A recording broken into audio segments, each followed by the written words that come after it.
a beloved mother and friend. Sarah was the sweetest person on this earth. She wanted to do anything for you to make you happy. Murdered in her home. Just the sheer brutality. Somebody was out of control. It was so terrifying. It was so frightening. Sends police on the hunt for a killer. Possible suspects right away is her husband. And they find out, there's someone else involved with this person. You were just sitting there wondering, are they ever going to find who did this? But the search for the truth This is strange. There were so many twists and turns. What really happened? uncovers a culprit. Something's going on here. They were never even on the suspect radar. That surprises everyone. Wow, that was a twist none of us expected. It was shocking. No, this isn't right. I never expected that someone like that could be evil.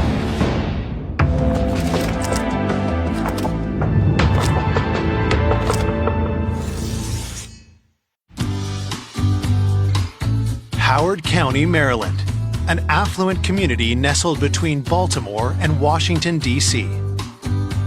Howard County itself is a very quiet, peaceful suburb. Howard County is very much a bedroom community. People move here for the schools. That's what it's known for. There's very, very little crime. But on Sunday, November 15th, 1998, at 7:44 p.m., a concerned resident makes a call to police. I have a friend who I normally hear from every day, and I haven't heard from her all day, and there's a really funny message on my machine from last night. And I wondered if someone could drive by her house and check it out. What's the lady's name? Sarah Roris. I did not hear from Sarah all day. That is not normal. Something's wrong. Laura tells police that the 35-year-old single mother lives with her 1-year-old son, but the boy is with his father this weekend. Patrol officers head to the Roris home in the township of Elkridge to investigate. The police were able to gain access to the house, and upon entering the house, they conducted a sweep, and in the back family room, they found the body of Sarah Rares. It appeared that she'd been stabbed to death. Even hardened homicide investigators are taken aback when they see Sarah's mutilated body. The thing that still sticks in my mind is just the sheer brutality. I can close my eyes and see it as vividly today as I did then. The ones most visible were wounds to Sarah's neck and throat, multiple deep cuts and slashes. She was basically just short of being decapitated. She had severe cuts to each wrist. Her hands were just short of being cut completely off. There was a series of stab wounds to her stomach. Tremendous amount of blood on the floor around her, blood spattered up and down the walls. There was blood splattered all over the child's toys. It was complete and utter overkill. Somebody was out of control. Could the vicious nature of the attack mean this was a crime of passion? Detectives hunt for clues to help piece together this gruesome event. It was apparent that she had been dead for a period of time before we discovered her. The blood had pretty much dried. I was estimating she probably had been dead for about 24 hours. It had been forced entry to the house. Bloody boot prints leading from the body indicate that the suspect both entered and exited through the window. There appeared to be some degree of ransacking. VCR appeared to be missing. The phone was missing from the wall. A couple drawers in the kitchen had been rifled through, but at the same time, the victim's laptop, computer, purse, and items were relatively untouched on the kitchen table. An initial thought on our part was, could it all be staging in an attempt to throw us off, to make us think it was a robbery or burglary gone bad?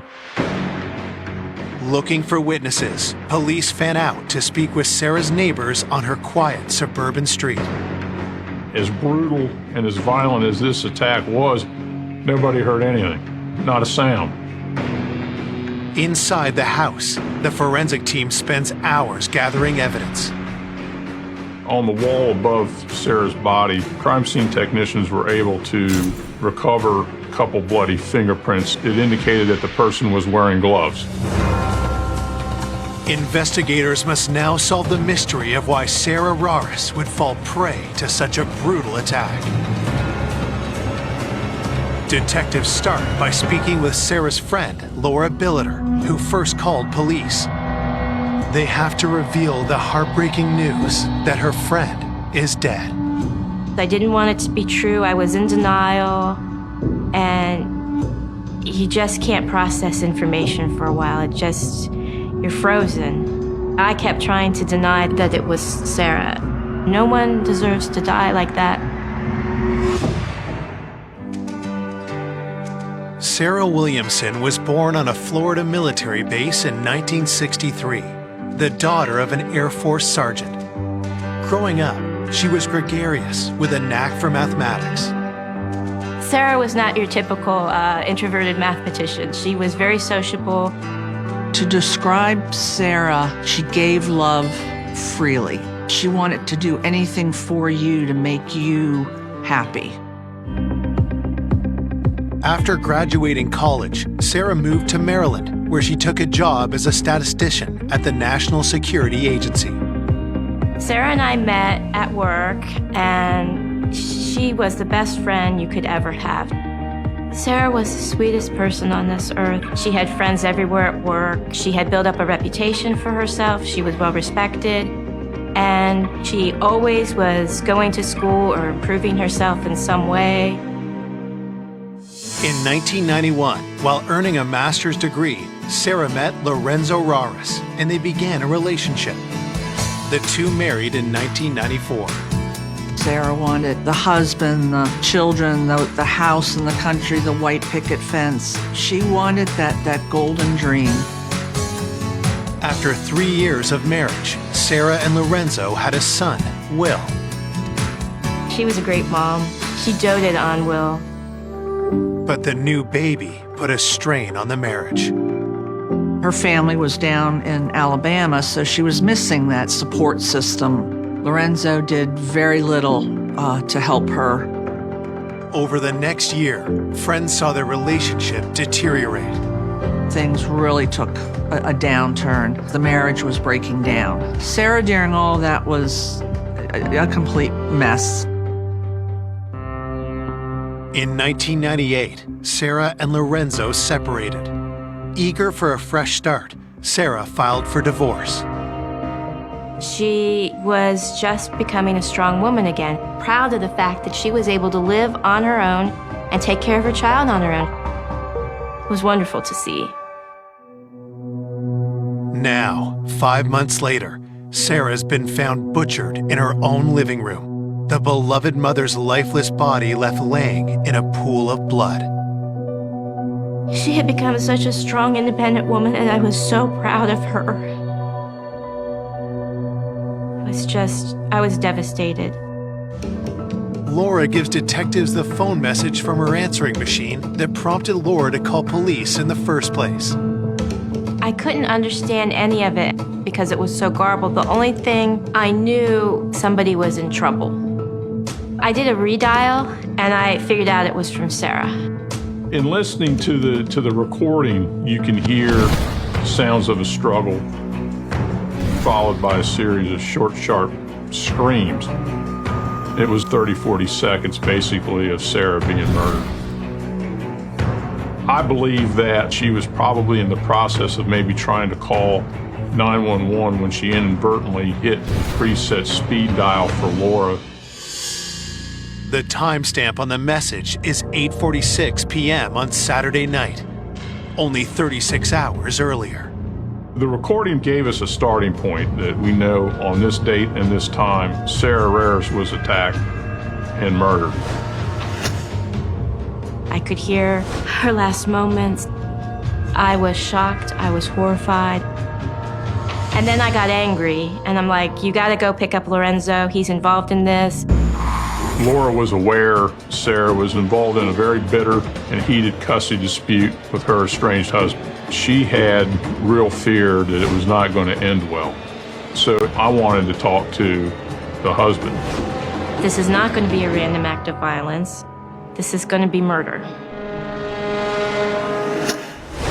Coming up, a hunt for the truth. Something's going on here. We had to look into the possibility of an affair. Reveals buried secrets. We opened the door and he threw up all over the parking lot. He knows something. And a stunning turn in the case. I was absolutely shocked. It's like out of a movie. It was such an unexpected twist.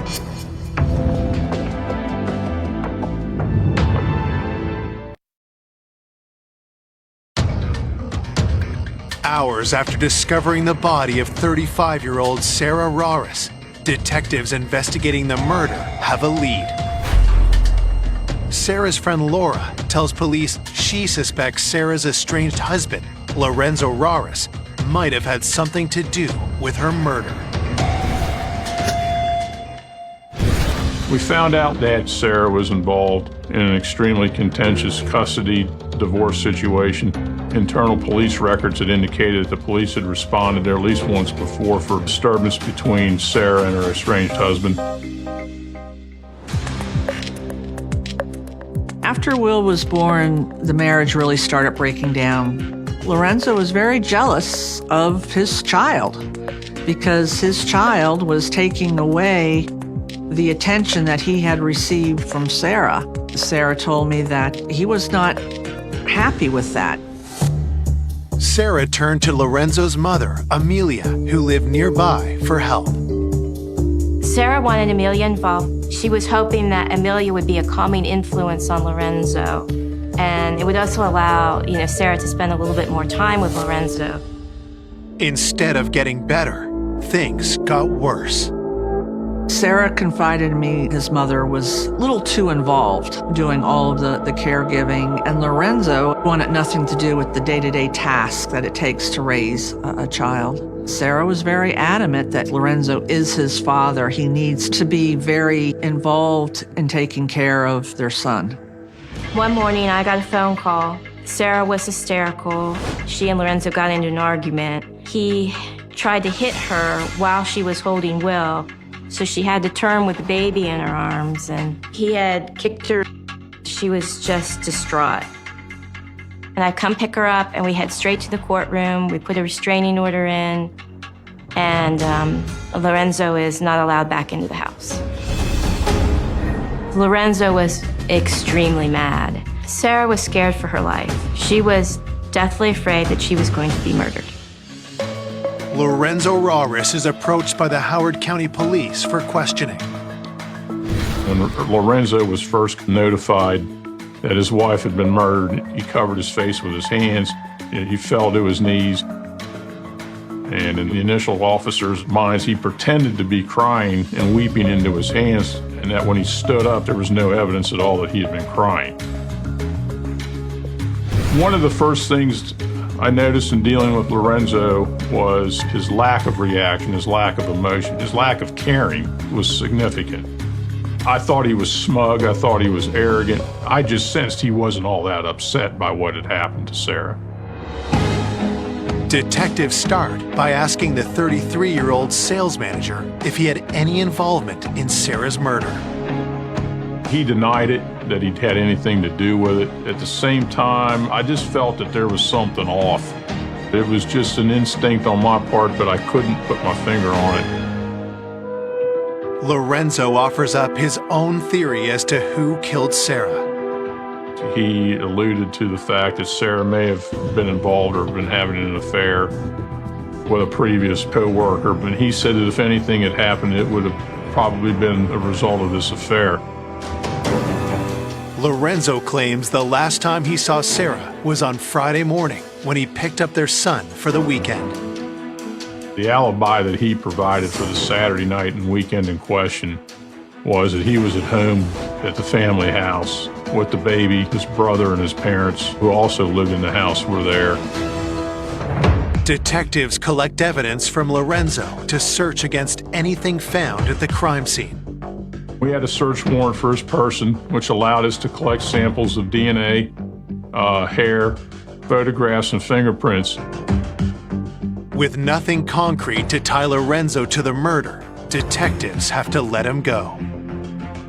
Even though everything was pointing towards Lorenzo, he still has an alibi when he's saying he's at home and he's got all his family witnesses. If in fact he did it, we need to start punching holes in the family alibi. Investigators head to the Raris family home, 30 minutes away in Parkville. His car was seized, and other detectives then launched into the search of the Raris family home. We conducted interviews with all the family members, including Lorenzo's mother, Amelia. When asked where she was on that Saturday night, she said that she was working. She was a nurse's aide at a local nursing home, so she was at work during the time frame of the homicide. Amelia tells detectives that another member of the Raris family was at home that night. Lorenzo's brother, Mike, lived with the Raris family in Parkville. They all lived in the same house. Mike is the younger brother of Lorenzo, but as far as their personalities, there was a distinct difference between the two. He didn't have the same degree of arrogance or smugness about him that Lorenzo had. He appeared to be somewhat timid. Mike tells police that Lorenzo was at home when he woke up to go work his night shift job. It's the family saying he was there. A family alibi, in my opinion, has never been rock solid. It has to be investigated. But a search of the Raris home fails to yield any new clues. Nothing of evidentiary value came from the Raris house. Nothing of evidentiary value came from his truck. The only thing we walked away with is we had his initial denials and his initial alibi. From that point on, he lawyered up. As detectives consider their next move, the public concern about the murder of Sarah Raris grows. This murder sent shockwaves through the Howard County community. It caused major headlines. There are a lot of Sarahs in this community, so to have a smart, competent, career-driven woman murdered in this way in her house, it was shocking. With nothing tying Lorenzo to the murder, investigators turn their attention to his allegation that Sarah was having an affair. Could that have led to her death? We had to look into the possibility of an affair. The former boss that Lorenzo claimed she was having an affair with had to be tracked down and interviewed. The relationship between the two of them, we had to look at it. We had to investigate.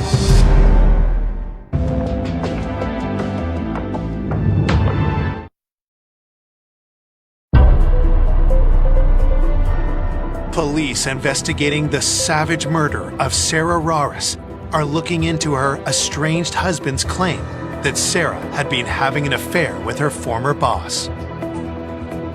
Lorenzo had implied that Sarah was having an affair with a former co-worker or supervisor, a gentleman by the name of Don Lewis. He had since retired from NSA and was living in Massachusetts.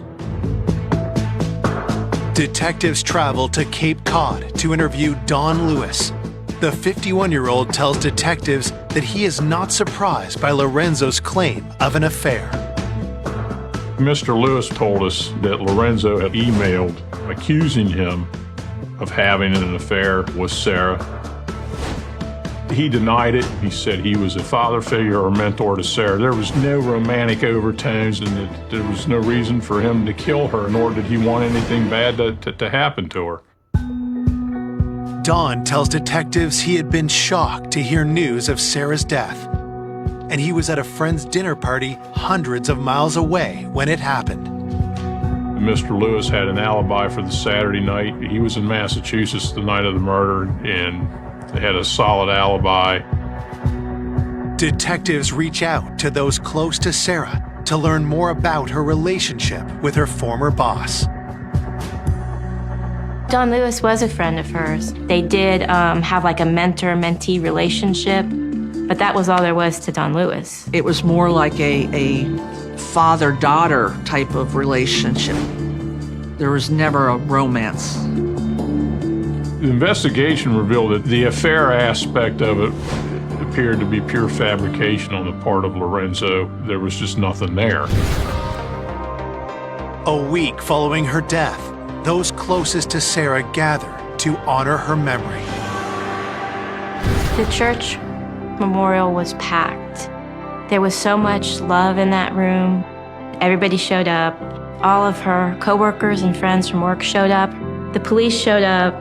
Lorenzo didn't show up, nor did any of the rest of the family. I actually covered her memorial service. Her friends were not shy about casting aspersions on Lorenzo Raris, her husband. That's their suspect number one, their prime suspect. After Sarah's funeral, investigators speak with the medical examiner about what was found during the autopsy. The cause of death was no surprise. It was massive blood loss due to the lacerations to her throat. She bled out over 80% of her blood volume. Even the pathologist characterized it as complete overkill.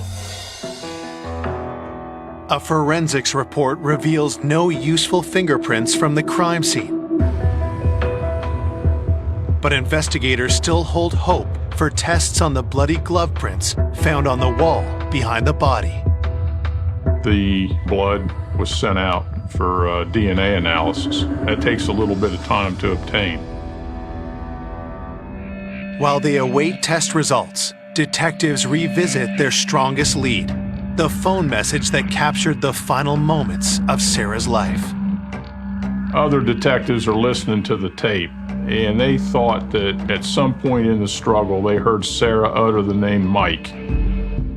Could Sarah be calling out the name of her killer? Somebody says, "Oh, right there, it sounds like Mike." I hear Mike. Lorenzo's brother's name is Mike or Michael. But what possible motive could Mike Raris have to kill his sister-in-law? One of the theories that we were kicking around at this point was, could it have been a family member? Because initially all suspicion would have fallen on Lorenzo. And to keep Lorenzo out of it and to maintain the child custody, to have a family member do it, the most logical one would have been Mike. He had to be looked at as a potential suspect.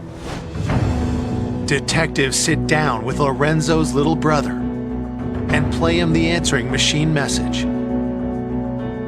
The recording was played for him, and Mike was asked, "Do you hear the name Mike?" And he said no, he did not. Mike denied being personally involved in the murder of Sarah. My overall impressions of Mike was, I don't think he had it in him to do something like this, but I had a feeling that there was something playing on him. Again, he was part of Lorenzo's alibi that he was at home at the time of the murder. Mike sticks to the story he'd previously told police, that when he woke up Saturday evening to go to work, Lorenzo was at home. Blood was drawn, hairs were pulled. We fingerprinted him, we photographed him. We drove him back to his job. I told him, I said, "I think you know what happened. I think you know what is going on." And we opened the door and he threw up all over the parking lot. And I said, "Whenever you want to come clean on this, you know who to call," and I gave him my card. My partner and I, we both felt he knows something.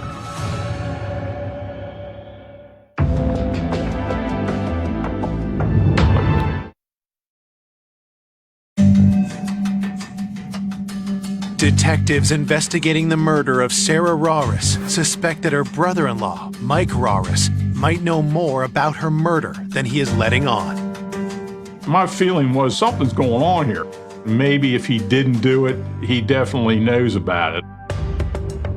Mike's brother and Sarah's estranged husband, Lorenzo Raris, is still a suspect in Sarah's murder. But both men say they were at home together at the time she was killed. If there was one avenue to break the Raris family alibi, I just thought the weak link was going to be Mike. Problem was, the lawyer that was representing Lorenzo got involved, and from that point on, we were not allowed to speak with Mike without counsel being present. that threw up a huge wall. A month following the murder, the police investigation is at a standstill. But there is one person that investigators think might be able to help. Lorenzo had been married previously. His first wife, Becky, was still living locally. We thought she's somebody that we could enlist. Detectives meet with Becky Rauris to ask for her assistance in the investigation. Once she heard that Sarah had been murdered, Becky actually agreed to help us. She still had some degree of relationship with Lorenzo. They were cordial to each other. Becky agreed to allow us to record her phone calls with Lorenzo. We were hoping to obtain statements from Lorenzo that would incriminate him in the murder. Becky reaches out to her ex-husband and tries to steer their conversation to Sarah's murder. She was phenomenal. She conducted a number of controlled calls on our behalf with him. We were hopefully optimistic that we would get something, but he never said anything incriminating to her on those recordings. Detectives have hit a dead end in their pursuit of Sarah's killer. I remember cornering the police chief out of like a public event to ask him, hey, any updates on the case? And he obviously said no. There were no updates to give. They had nothing.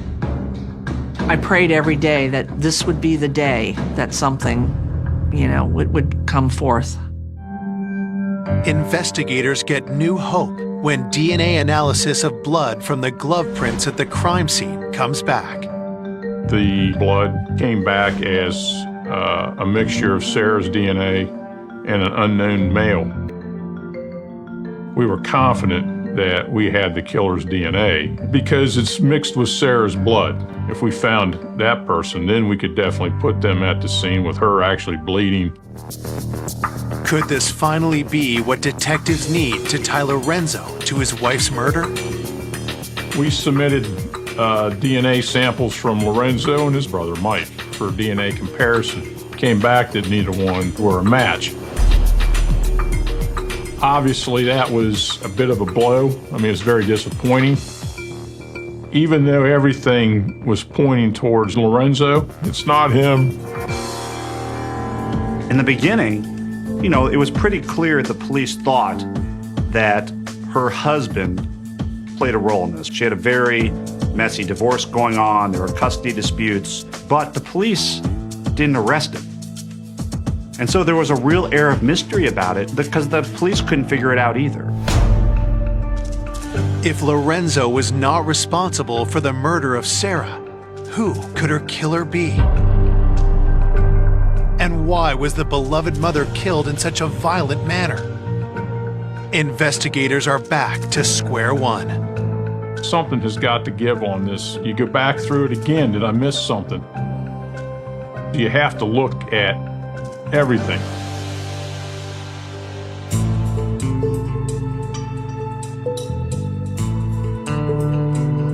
I did contact the FBI Behavioral Sciences Unit in Quantico, and they run it against all other cases in the country looking for similarities. Nothing of value came from that. Detectives also seek help with deciphering the answering machine message from Laura that captured Sarah's attack. We sent the recording to the FBI to see if they could clean it up and enhance it to try to determine if in fact it was a name. Well, it turned out it's not Mike. The whole thing with hearing the name Mike, I think, in hindsight, was just pure power of suggestion. When you have a murder of this sort and no arrest, there was a concern and tension in the community as to what kind of person would do something like this. We had been hammering away on this thing for almost 7-8 months. At that point, we're kind of like dead in the water. We felt there was nothing else we could do to advance the case. You were just sitting there wondering, are they ever going to find who did this? You started to lose hope. Just as the case goes cold, an urgent call comes in from a neighboring jurisdiction. My My partner came running down the hall and says, "You need to come down and take this call. I have Baltimore County Homicide on the phone. You need to hear this. We got it. We got this case."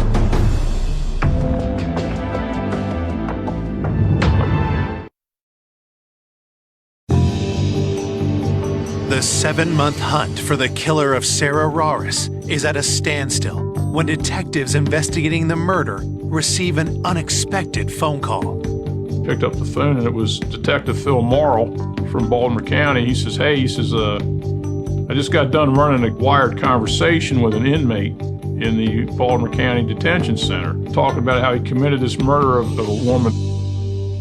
He described how he went through the window and how he attacked her, how he stabbed her in the belly. And he said, I damn near took her head off.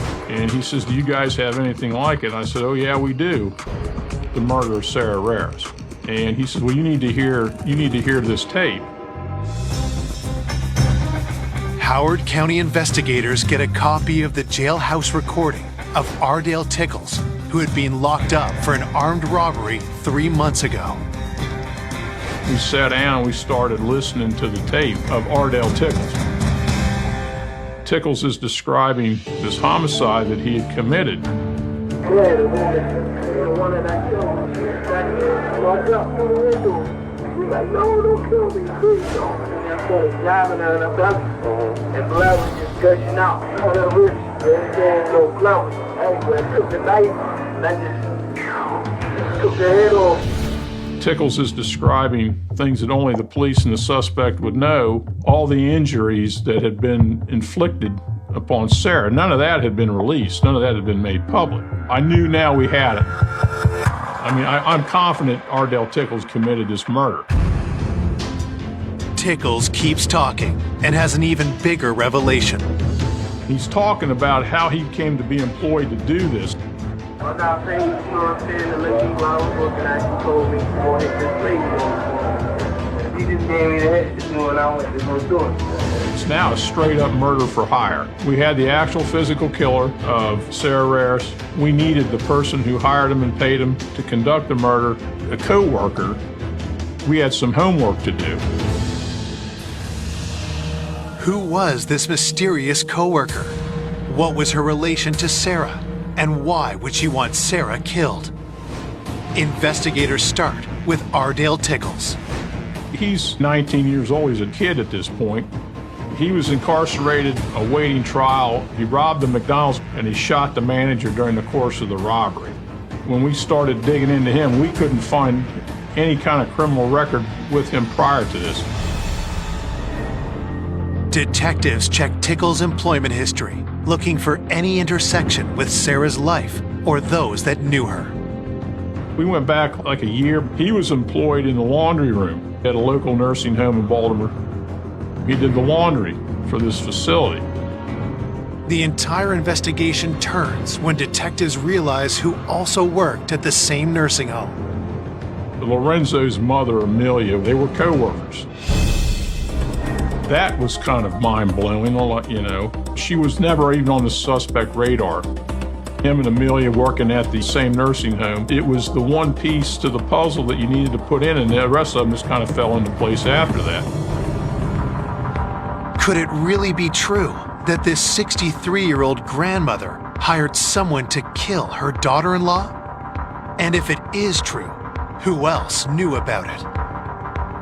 We still weren't convinced that Lorenzo was completely blameless in this. So there was still a lot of investigative work to do. The Raris house in Parkville was put under surveillance while we investigated the relationship between Tickles and Amelia. We matched up work schedules. So we were able to establish, yes, they worked together. Yes, they worked the same hours.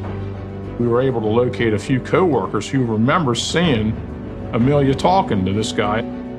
We were able to show that relationship did in fact exist. But even with a known relationship, police had no evidence Amelia plotted to murder Sarah. To get to the truth, investigators turn to the man they believe killed Sarah. Tickles was brought in to try to elicit his cooperation. What he gives up, we can use. Detectives play Tickles the jailhouse recording. I had the tape recording set to a point where he admits to stabbing her. He heard his voice talk about the murder. As you can see, we don't need your confession. No, we got it. Can you please enlighten me on what I'm facing and what I'm dealing with in this case? You're going to be charged with 1 count of first-degree murder. But we need to get some details worked out. The person we want is this woman that hired you. I had a picture of Amelia. I said, "Is this the woman?" And he says, "Yeah, that's her." We got her. I mean, it was huge. In some respects, it validated what we thought all along, that everything originated in the Rares household, in the Rares family. Never in 100 years would we have thought, Dad, she's the one that was calling the shots. What did she say to you? She was tormented. She couldn't go on with life until this lady was dead. She was like, "Do me a favor and kill this lady," basically. So she used the word kill? Kill, take him off the earth, yeah. And she said, "I'll pay you." She said, "I'll give you money." If you hire somebody to commit a murder and that person carries it out, then you're susceptible to the same charges and the same penalties as the person who did the actual killing. So now we're looking at first-degree murder charges for Amelia. After it was over with, did you call this woman that night? No, I met her at work, like that week.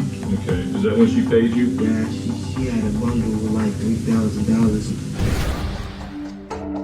Despite Tickle's revelations, investigators know it will be hard to bring charges against Amelia on the word of a jailed offender. We had enough. We could have easily arrested Tickles and called it case closed. We needed something that really implicated Amelia in the conspiracy. What we wanted him to do to nail down the first-degree murder charge was get on the phone and call Amelia. We wanted to run a controlled call with him, and he refused. When that didn't happen, we had some work to do.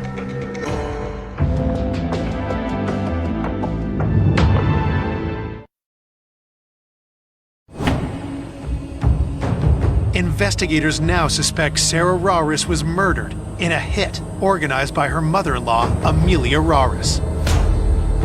But the hitman, Ardale Tickles, refuses to take part in a wiretap to implicate her. I would have loved to have got this controlled phone call to Amelia to further establish Amelia's involvement in the planning of the murder, but we still felt we were on the right track.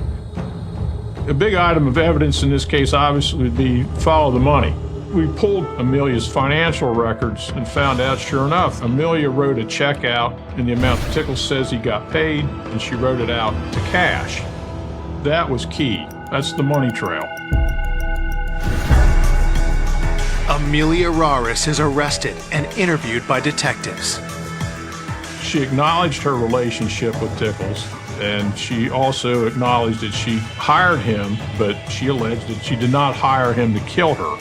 He did that on his own, she said. I just wanted to scare her. There was no intention to kill. I didn't know that it's like that. In fact, I thought he's not going to kill her. He is just going to stone the house. You know, you throw the stone there. $3,000 to stone the house? Yes, to stone the house. And make her feel sorry as revenge for me. Amelia told us she wanted Sarah scared because she felt that Sarah, throughout their relationship, had disrespected her, did not acknowledge her as a woman with more maternal experience. Because of the child? Because of the child. I am not welcome to help. I think she did not like my style. The mother in my culture is revered and respected. I want to be treated with respect. I'm her mother. My marriage. She disrespected me. That is a slap on my face, and it is even more than death to me. I understand. You were insulted. Oh my God. Million words more than that. Showing disrespect to a mother is death. Is it enough, though, to have someone killed? Yes. Because it killed me. I think she was trying to portray herself as this poor little old lady who was as much a victim as anything. We weren't buying any of it. I mean, it's pure evil. There's no other way to describe what happened here. Then, detectives ask Amelia the question they've been trying to answer since day one. Is Lorenzo involved? No, Does he know to this day what happened? no. I do not want to tell my son. Because if I tell him, he will have problems. He loves the woman very much. He's still in love with her? Yeah. Does Michael know anything about this? No. What will I tell him? Despite Amelia's claim that she had no intention for Sarah to be killed, police proceed with charges against her. We were able to establish that she hired him and paid him. That gave us more than enough to further solidify the case we had against her already. The case against Ardale Tickles is strengthened when tests match his DNA to blood evidence found at the crime scene. Both Ardale Tickles and Amelia Raris were charged with first-degree murder, conspiracy, and in Amelia's case, she was charged with the crime of solicitation. When we first heard that it was Amelia, the feeling was, no, this isn't right. When I found out about her, I'm like, where the heck did Amelia come from? I was absolutely shocked that the mother-in-law orchestrated the entire thing, and it was a hitman who did it. Wow, that was a twist none of us expected. Like, there's no way. It's like out of a movie.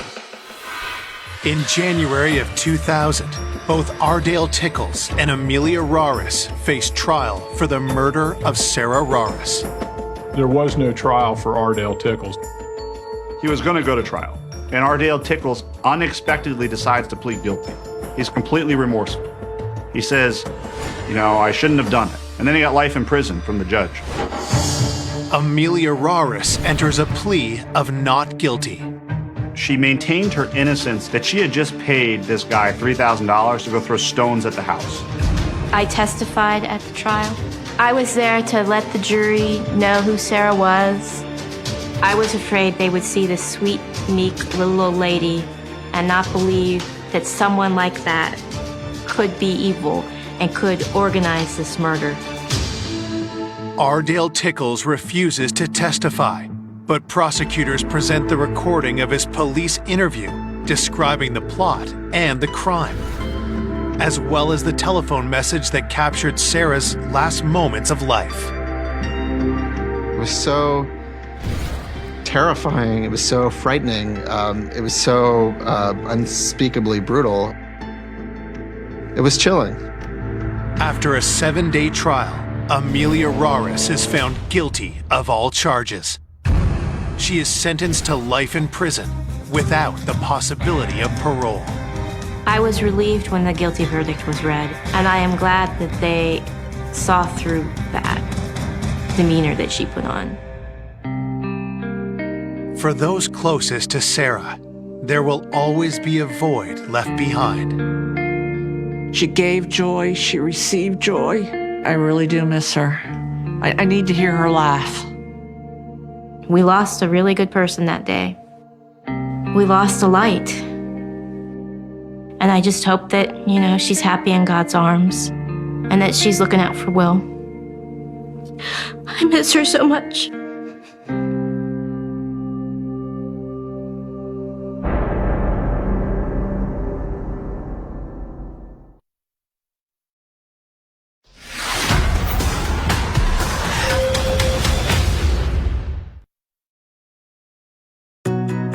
A sweet and beloved senior. Margaret liked being out. She liked being around people.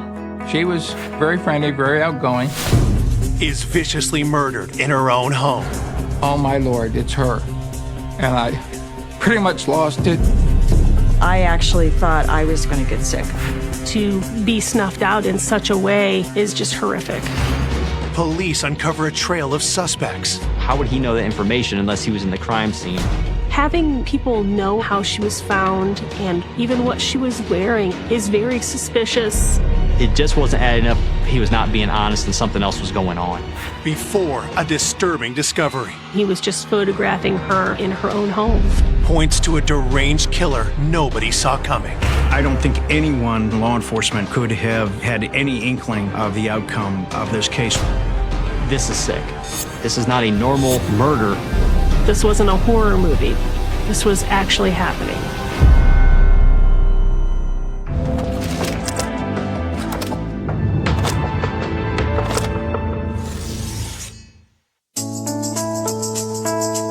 Wadsworth, Ohio, a haven for families just outside Akron.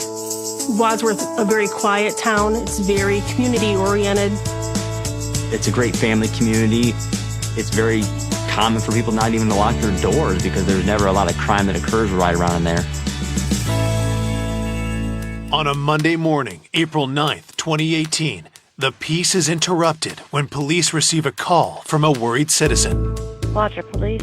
Yes, this is Howard Leisure. My aunt lives on Portage Street. A friend of ours stopped over there yesterday to check on her, and she was nowhere to be found. Okay. He says papers were on the porch for the last 3 days. What's her name? Margaret Douglas. Initially, the police department was contacted about Margaret being missing from her home. We don't know where she's at. She's 98 years old. Did she live there by herself? She lives there by herself, yeah. And she never locks her house. So our initial response was to look for Margaret to see if she had fallen inside her home and needed help. Patrol officers walked through it, yelling for her to see if she would answer. We continued to canvass the neighborhood, and we did not locate her. If her close friends, she's not with them, something's wrong. We contacted area hospitals and looked in any possible place that she could be. Margaret was just basically missing. That evening, Howard and his wife, Cindy, head to Margaret's home to help police with the search. They asked if we could come down and meet them at the house. Howard and Cindy started to look for some items common for Margaret to have taken with her when she left. There were specific shoes that she would wear. They were looking for a little red wallet that she carried her money and her credit cards in when she left the home. So Howard went to look in that front closet. The clothes had dropped or slipped down that was piled in the top of the closet. He said, "Oh, I found her shoe." He tried to pull the shoe out.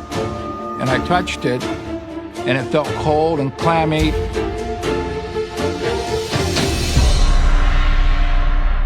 The shoe was still attached to Margaret, who was in the closet.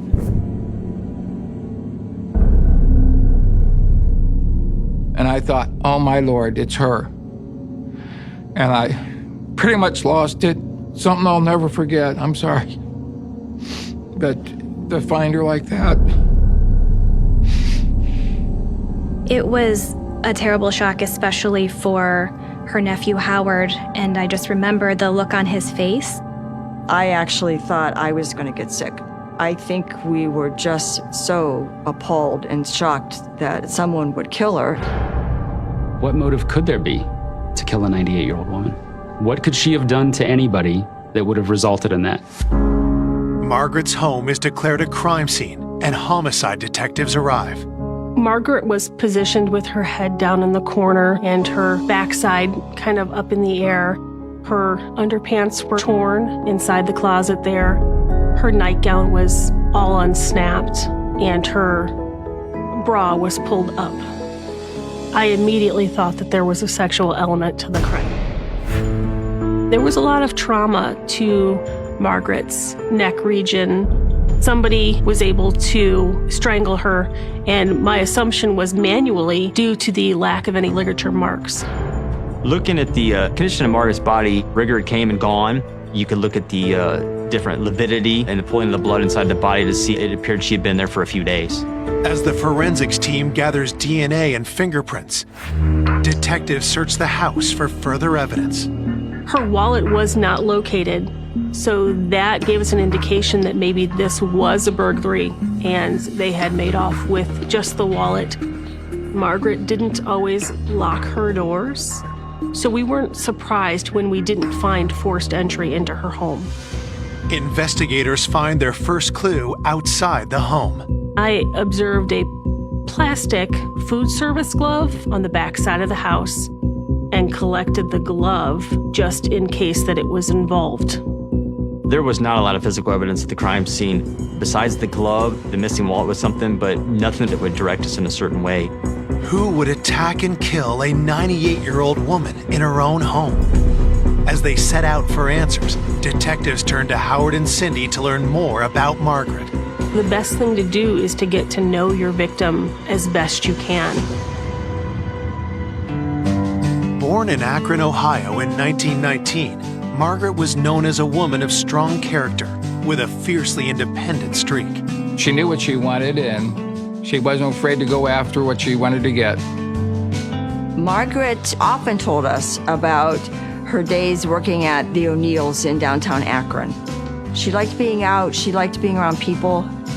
She was very friendly, very outgoing. Margaret had very strong opinions, and she was certainly not afraid to tell you what her opinion was. She was a pretty independent woman, let's put it that way. After World War II, Margaret married the love of her life, Army veteran Donald Douglas.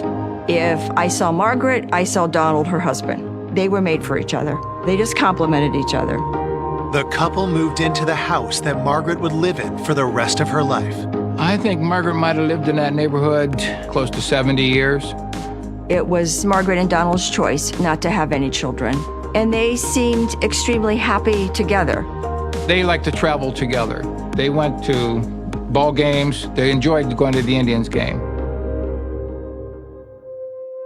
When Donald passed away in the year 2000, Margaret chose to remain in her house, surrounded by friends and caring neighbors. Margaret was a pretty good friend with the neighbors, David and his wife. There was another neighbor across the street. Her name was Jan. They just sort of kept an eye on Margaret. She knew all the kids in the neighborhood, but as she got older, she got more restricted to the house. And that's when me and my wife stepped in at that point and started taking her shopping and doing things for her as needed. Margaret loved the fact that she was 98 years old, and she wanted to be 100. She truly loved life.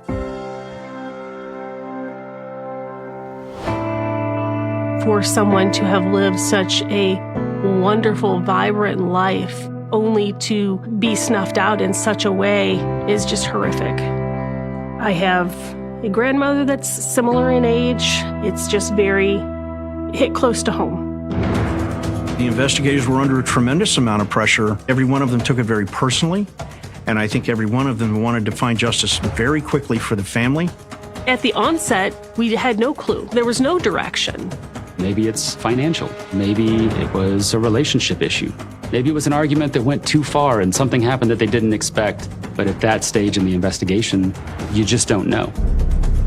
We need to start somewhere, so we start closest to her. So that would include looking at Howard and Cindy. We definitely leave everyone on the list until we can exclusively rule them out and have that be a certainty and not just a feeling. Coming up, is Margaret's killer hiding in plain sight? He knew details of where Margaret was found and in what state she was found. He's come back to the scene of a crime. Detectives unearth dark secrets.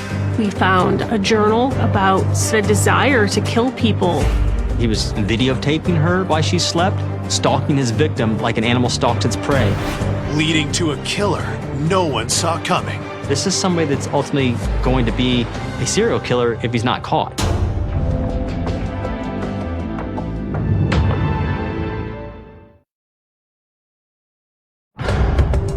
Police are investigating the murder of 98-year-old Margaret Douglas, whose body was discovered stuffed in a closet in her own home. I just can't imagine a 98-year-old woman being that terrified and not knowing what to do. It's definitely one of the most traumatic things I've ever had to experience in my years with the Wadsworth Police Department. Detectives begin by interviewing those closest to Margaret, her nephew Howard and his wife Cindy. We fingerprint and get DNA from Cindy and Howard to show whether their fingerprints or DNA were on something that it should not have been on. We did subpoenas for phone records and also location data, GPS data, so we could tell their whereabouts during the time in question. Cindy and Howard lived approximately 30 or 40-minute drive away, but they would come into town a couple times a month to do her grocery shopping. She always paid with cash. We swung down, went to the bank, she threw $200 out to go shopping with. Police ask Howard about Margaret's finances. Was there anyone who stood to gain from her death? Margaret was really in charge of her own finances. We did look into those accounts and check for activity. We were never able to locate any activity that was out of the normal. Does she have a power of attorney or a will or anything like that? No. We've been telling her she needs a will, she needs this. She would never get to take the time to do it. There was nobody that we could find that would have any financial gain from her death. Could Howard or Cindy think of anyone who might wish to harm Margaret? Any problems with her? Did she want to argue with people or anything like that? Nothing? No, sweet old lady. And nobody else, she didn't, have any problems with anybody that... Not that I know of. She was... Margaret often knew. That's why it's so just horrible.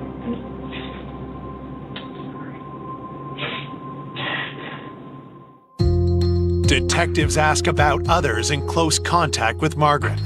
According to Howard and Cindy, the closest is Margaret's former neighbor, David Klinkenbeard. Cindy and Howard did keep in contact with David, who was Margaret's main caregiver. David would come and check on her a couple of times a week just to see if she was okay and if she needed anything.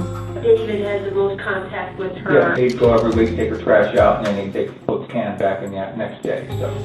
After interviewing Howard and Cindy, detectives try to contact David, but he's not answering their calls. There was some concern not being able to reach David, and that was troubling. We didn't have any other suspects. It made us wonder what was going on. As detectives try to track David down, patrol officers continue to canvass Margaret's neighbors for information. During the canvass, we did learn that there had been some vehicles in the neighborhood that had been rifled through, and small items were taken out, like change and things like that. Is this somebody that was up by Margaret's house and found a crime of opportunity because it's somebody that they can maybe figure out lives alone? As the canvass continues, officers notice someone watching the activity around Margaret's house. I noticed a man outside smoking a cigarette, so I went out to make contact with him. This person ended up being David Klinkenbeard. He said that he used to live next door to Margaret. He kind of wanted to know what was going on. He said he was essentially canvassing the neighborhood looking for anything that was suspicious. David did strike me as odd at first. It was concerning to me that he was standing out there trying to determine what exactly we had found. As David continues to talk, police grow increasingly suspicious. He was kind of making comments about information that seemed strange that he would know about. He knew details of where Margaret was found and in what state she was found. Having people know how she was found and even what she was wearing is very suspicious. You don't know where someone has gotten their information. Were they there? Were they involved in the murder? With a growing list of questions about David, officers approach Margaret's neighbors for answers. One of the neighbors had mentioned how they had seen David driving through the neighborhood, but didn't stop, just kind of drove through. So they thought that was kind of strange. Maybe he's coming back to the scene of a crime, whether he's driving back by because he knows what he did and he's having remorse, or maybe trying to get back inside there to get her body out of there and get rid of it, or to look to see if he left anything behind. David told some of the neighbors that his fingerprints would be all over the house and he would have to get his fingerprints taken, which is not something that people usually say or think. The next day, David's appearance in local news coverage of the murder raises further alarm bells. I turned on the news and there he is on TV, talking to the reporters, putting himself out there. Was this a guilty man's ploy to hide in plain sight? That seemed out of sorts to us. Generally, when people are grieving a loss, their instinct is not to cooperate with the media, but David seemed very willing to speak with them. All of these things added together are possible indicators of someone who is purposely trying to insert themselves in the investigation because they're involved in this investigation.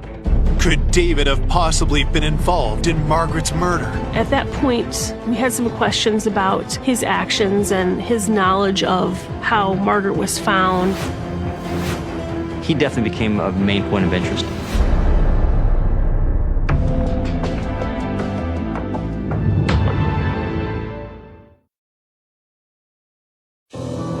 On April 11th, 2 days after finding Margaret's body in her own home, police bring her former neighbor, David Klinkenbeard, in for questioning. David told us that he last saw Margaret when he was helping her with her trash can on Wednesday. You didn't come by on Thursday or Friday, not till Sunday. No, not till Sunday. On Sunday, he had gone over to the house and he didn't locate her. He had some concerns that maybe she was upstairs in a state of undress and he didn't want to go up there himself. So he contacted Jan across the street. And that's when you had Jan come over in case she was upstairs and not decent. Yeah. Jan went up there, she wasn't up there, and then we looked in the closets up there. Okay, your friend's missing. That'd be the last thing in your mind, whether they're dressed or not. You would go and look for them throughout the entire house, not go get somebody else. As the interview continues, David's answers only raise further suspicion. She likes to look nice, and she was a pretty woman. Yeah. When she was younger, she was a redhead. Wow. And she was really coming back in. She was really kind of like, not thin then, but, you know, I was surprised because she looked back in. Some of the comments that he made about Margaret, in particular her physical appearance when she was younger, she had just been murdered, and here he is describing her figure and her body type in an interview. The detective asked David about the calls he made when he couldn't find Margaret. Oh, I want to use my cell phone to call Howard. I got his number on my phone. Do you have your phone with you? Yeah. Would you mind if I had my computer guy just go through and write down the dates of your calls? I have. He said he must have left it at home and didn't have it on his person. It seems strange because, in this day and age, nobody goes anywhere without their cell phone. Their cell phone is always on them. Investigators must now subpoena David's cell phone records. At the same time, they receive a forensics report from the crime scene. DNA belonging to Margaret was found on the glove that was discovered outside of Margaret's house. We believe that the suspect's DNA was on the inside of the glove. Would you mind if I was able to get a sample of your DNA? We know you're supposed to be in the house. Would that be okay with you? Yeah. Okay. Yeah. Detectives send David's DNA to compare against that found inside the glove. While they wait for the results, they check David's cell phone data to verify his alibi. We were able to go through his day-to-day life and see that he likely was not involved, but there was no concrete evidence that we were able to bring to light. Unlike the phone records, the DNA findings are conclusive. David is not Margaret's killer. David ended up being, in the end of all this thing, just a friend of hers that was not involved at all. Sometimes he would say things that didn't really have an explanation. It just took the time and the effort to understand his involvement, and there was reasonable explanation for all of the things that we had concerns about. He just really cared about Margaret and really had concern that he would have an answer as to what happened. We had to look at David as probably our number one interest because obviously his strange comments in the beginning about his DNA and fingerprints, plus he's the one that saw her on a regular basis. Up until that point where you reach a crossroads, you really do have to look at every tiny detail, every possibility. Detectives turn their attention to the autopsy report, which paints a terrifying picture of Margaret's last moments. The medical examiner's report on Margaret showed what kind of force was used to kill her in the end. She had contusions to her head, to her face. She had a fracture to her orbital socket. She had a fracture to her C7 vertebrae in her neck. It showed there was a compression there, which broke her neck. Margaret was not a frail woman. Not just anyone would be able to manually strangle her. While the autopsy finds no direct evidence of sexual assault, officers continue to suspect otherwise.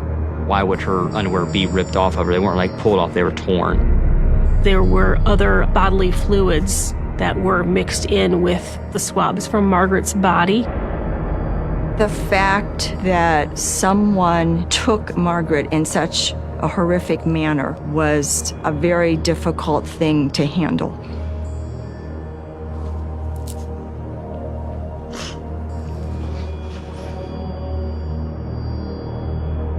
As homicide detectives regroup to search for new leads, patrol officers alert them to an unusual crime reported in the early morning hours of April 8th, the day before Margaret's body is discovered. There was a report of a carjacking very near the scene of Margaret Douglas's home. In a community like Wadsworth, we don't have carjackings. That's not a normal call for us. They happened in such time close to one another that we had to wonder if they were related. The carjacking victim is a local man named Paul Shalott. Paul had reported he was driving along and he happened to notice a 19, 20-year-old man limping, like having trouble walking up the street. Paul had reported to us that he was just being a good Samaritan and picking somebody up that he thought to be injured. So as he went out to help him, he said the gentleman just slid into the driver's seat and then locked the doors, wouldn't let him in, and took off with his car. Officers grow suspicious when they quickly locate Paul's car near the site of the carjacking. The car was found very quickly, and it was found right there in the same area it was taken. Literally, like, not even a block away from where he had picked this gentleman up, supposedly, and lost his car. This happened at a building that had cameras on the outside, so we wanted to kind of investigate Paul's story because it just didn't seem quite right. You could see on the video that Paul had been with what appeared to be a young man. The young man was not limping. He did not seem to be injured in any way. Paul's initial report did not match anything that video said. It just wasn't adding up. He was not being honest and something else was going on. Why had Paul lied to police? And who was the young man seen in security footage? Had one of them gone on to do something unthinkable?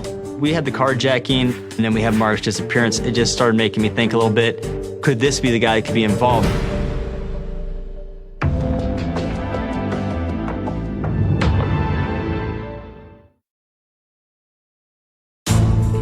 Police investigating the murder of 98-year-old Margaret Douglas have a potential new lead after learning of an alleged carjacking in her quiet neighborhood. Somebody that's willing to perpetrate a crime such as a carjacking makes you really wonder, is this related to a murder that's just happened a couple blocks away? But when security video proves the victim, Paul Shalott, has lied to police, detectives demand answers.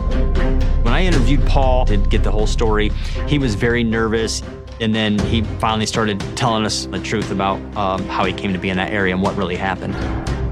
He was on an app trying to meet somebody, and he did come across somebody. He said he worked for a church, and he didn't want them to find out that he's using a site to try to meet up with young men. He didn't want to admit it right away, but they started getting involved sexually in the car. The male subject he picked up, I guess, started getting upset that things weren't going his way.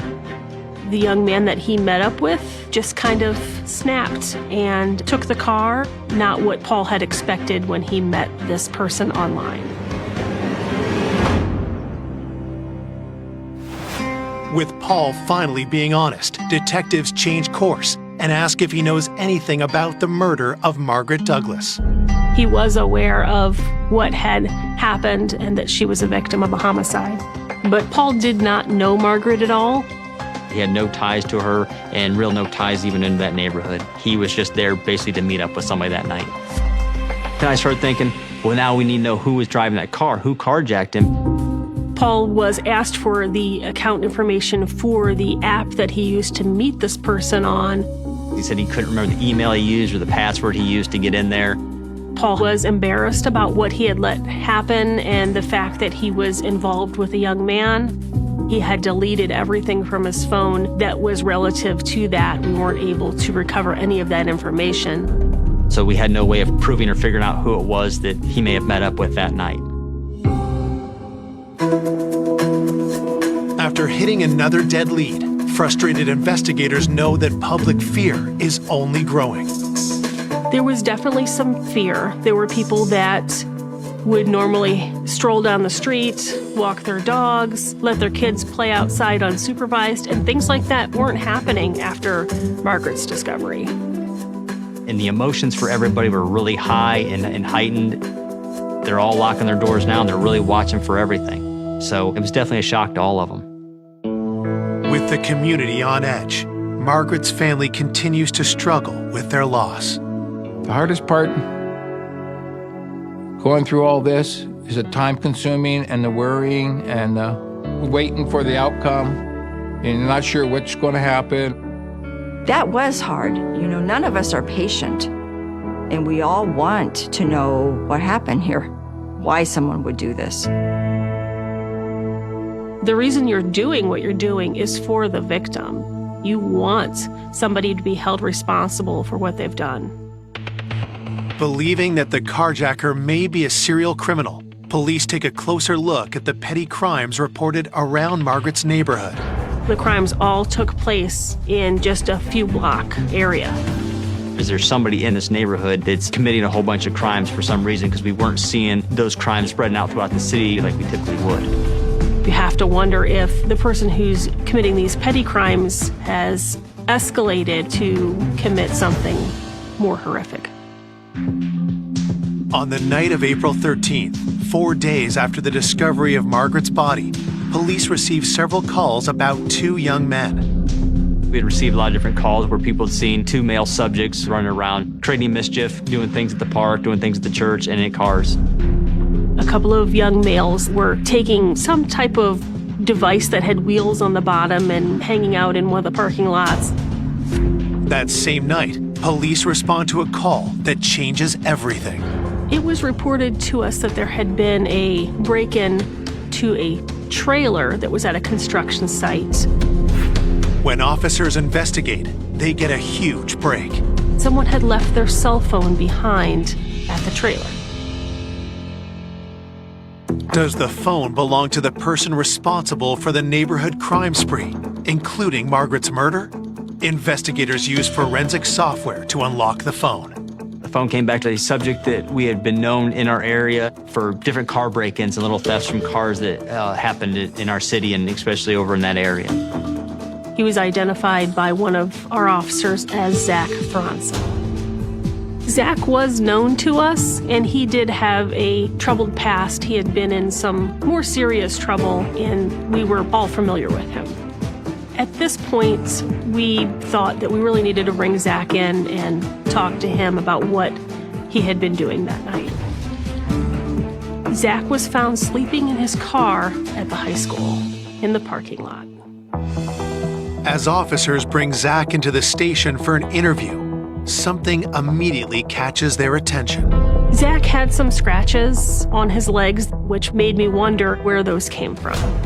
Are they defensive wounds from somebody fighting back against you and scratching you that way?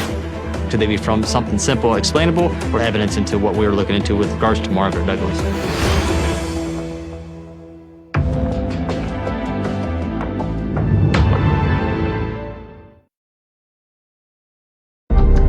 Police investigating the murder of Margaret Douglas have connected local teen Zach Thronson to a spate of crimes near her home. With the carjacking, we know there was supposed to be a young male. Now we have Zach running around, committing these little crimes, all within the same area around the same time frame. His phone was left behind at the trailer, so we knew for sure that he was involved in the crimes that were all seemingly tied together. Detectives cut to the chase and ask Zach if he killed Margaret Douglas. Zach, he owned up for the little things he did, but he denied any knowledge of it or being involved at all. Detectives steer the interview to the identity of the teen seen with Zach in security footage. He said that he was out with his friend Gavin Ramsey, and that everything that had happened was all Gavin's idea. Gavin had been the one that was trying to break into the trailer, and that he was just standing by and watching it happen, just a presence during the time that Gavin was committing all the other petty crimes. Zach was definitely distancing himself, so there was some concern that he wasn't being honest about everything that they had done. For the moment, police decide not to charge Zach until they interview his friend, Gavin Ramsey. Gavin had been in trouble before, and his mom had dealt with that. She was going to hold him accountable for the things he had done. We talked about the trailer, and I just let him know that we knew he was there because Zach had told us that he was there. Property type crimes and less serious crimes is what we talked about at first. That's just to see, is he going to own up to that? And then we'd continue from there into something more serious. You guys didn't take anything? Did you rummage through glove boxes or anything? Maybe like 50 times, but other than that, seriously nothing. He admitted to all of them. He would rifle through cars and take things that weren't of a lot of value, just to take things. Gavin Brewster in the interview, he does it for a rush. So it wasn't about money or anything. I think the reason that he was so willing to admit to these lesser offenses is to kind of distance himself and clear his name from anything else I might want to talk to him about. Now, detectives turn their questions to more serious crimes. We had a carjacking. Oh my God. And the suspect is a young white male with a nice complexion and blue eyes. Is that you? Gavin's demeanor changed substantially when I started to ask him about the carjacking. What's upsetting you so much? Is there something else you need to tell us? You've already gotten yourself in trouble, so. I know, and I don't need I don't know what to say. Before answering further questions, Gavin asks to speak with a detective alone. I don't think you two would actually be for a second. What's that? You two actually. So I can talk to her. Yeah. Okay with you? Sure. So when his mom stepped out, The carjacking, it was me, I'm gonna be honest about it, but the way that he explained it, that guy, that's not right. he openly admitted that he was the one who did the carjacking. But he didn't really want to talk about the sexual part of what happened in there. You guys didn't talk about what kind of sex you were gonna have, or? No, I didn't. I don't know, it's not something I'm interested in, just the act of him getting the payback, I guess, I don't know, that's, like, it's karma, really. Like, if you're gonna do that, then I'm gonna rob you. Gavin denies that he was truly interested in meeting up with Paul for any reason other than to catfish him or to teach him a lesson. This is a kid that's admitting to going around breaking into cars, and it's not for theft, it's for a rush, so we know he's after the adrenaline. What else could he have possibly done? With Gavin admitting to the carjacking, the interview turns to questions about Margaret Douglas. I specifically asked him if he had murdered Margaret, and he denied it. There's no reason that we would find your DNA inside her house because we swabbed the hell out of that house. You shouldn't. I mean, if you've never been in there, then obviously we wouldn't. But, I mean, you name it. We swabbed it, we took it. I'm sure you know we were there all night. Yeah. He was hiding something. There was more to be said.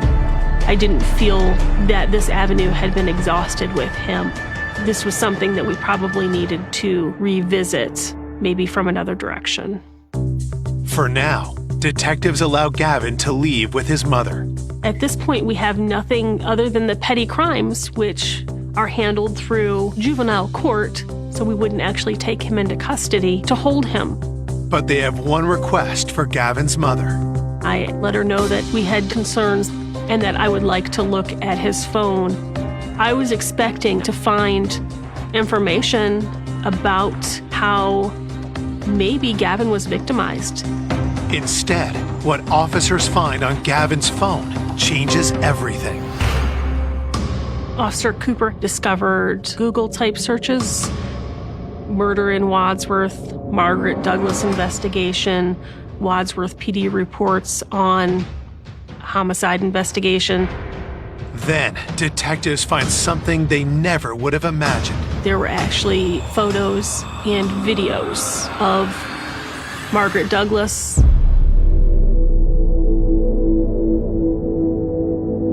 Timestamps show that the images were recorded in the early morning hours of Friday, April 6th. She obviously didn't know he was there, and he was just photographing her from a vantage point in her own home. There was clearly a point in time where she realized that someone was in her home and was startled. Nothing can prepare investigators for what they see next. I was absolutely shocked that a child could imagine doing this to another human being. This wasn't a horror movie. This was actually happening.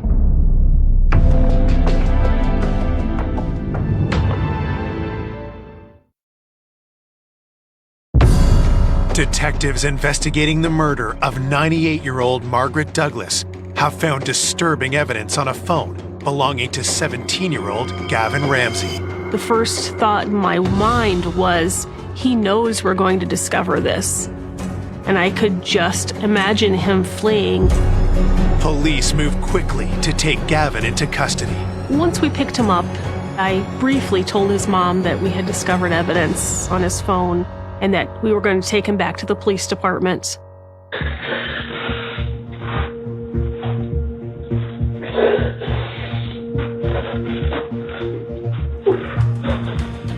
It was definitely not the easiest interview that I had ever done. I came up onto the porch, and I didn't even know what I was going to do. I don't know, I felt like going into the house. It's like the biggest adrenaline rush I could get. So then I tried the doorknob, and that just happened to be unlocked.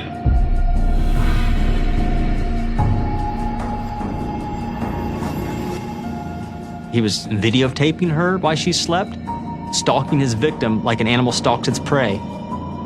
So how long do you think you were in the house before you woke her up? I don't know, probably like 10, 15 minutes. You could see in some of the photos the obvious horror on her face as to what was happening. And then from the time you woke her up to the time you ended up on top of her, choking her, how long did that whole part take? Oh, it's probably like 5 minutes. He had used both hands to squeeze her neck and push her neck back against the floor, strangling her.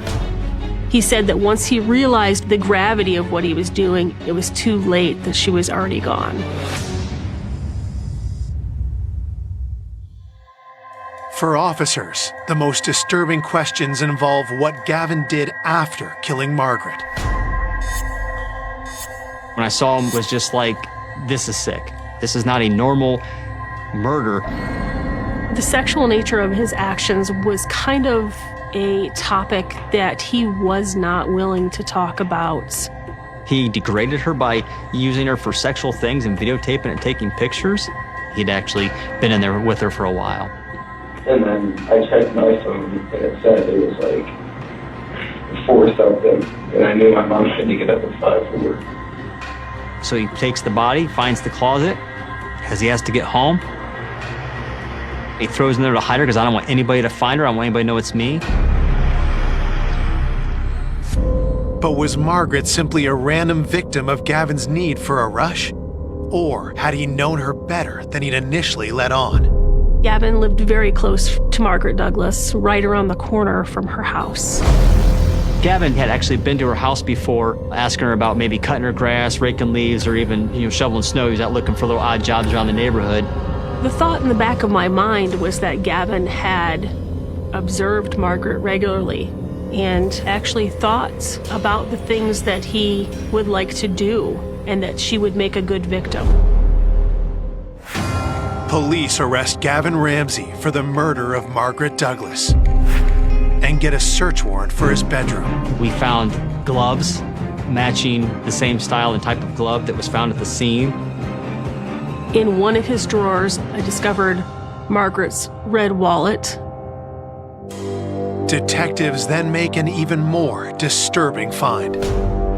We also found a journal It had some writings about fantasies about murder.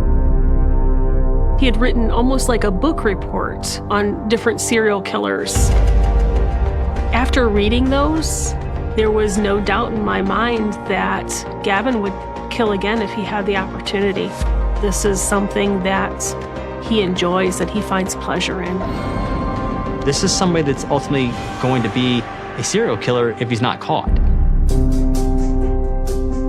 Because of the heinous nature of the crime, the juvenile penal system is not equipped to deal with an individual such as Gavin Ramsey. Gavin was ultimately charged as an adult with aggravated murder, 2 other counts of murder, burglary, and abuse of a corpse. We requested that Mr. Ramsey receive the harshest penalty that the law would allow. Found guilty on all charges, Gavin is sentenced to life in prison without parole for the murder of Margaret Douglas.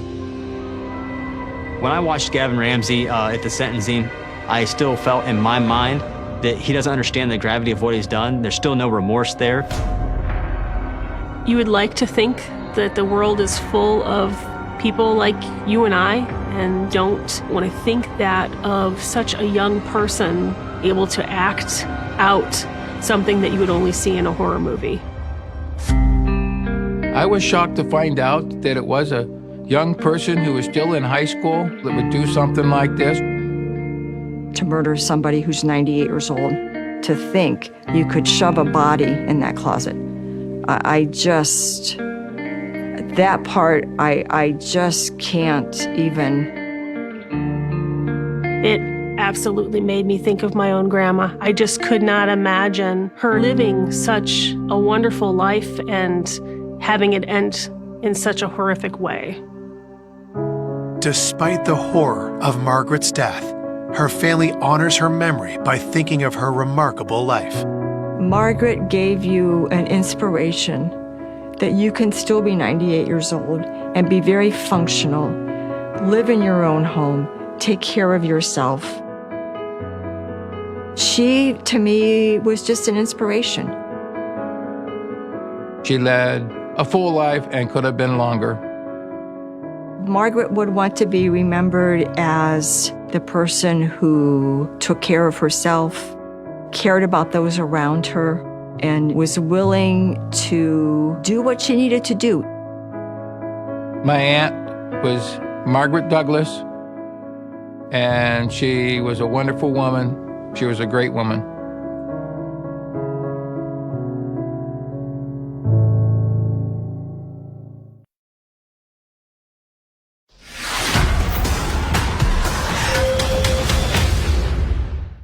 Deputy County Treasurer, away from the courthouse, you saw a different person. She loved to dance.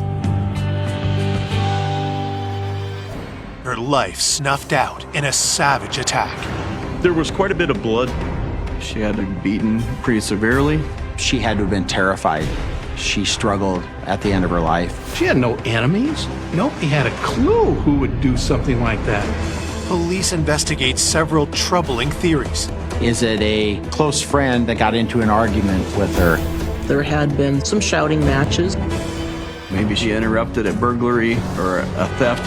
After months of false leads and dead ends, the town was on high alert. A stunning discovery breaks open the case. It added a new twist to the crime. All of a sudden you realize, maybe I don't know all my neighbors. And points to a murderer in their midst. I was kind of speechless at first. I thought, my gosh. I mean, you just can't believe it.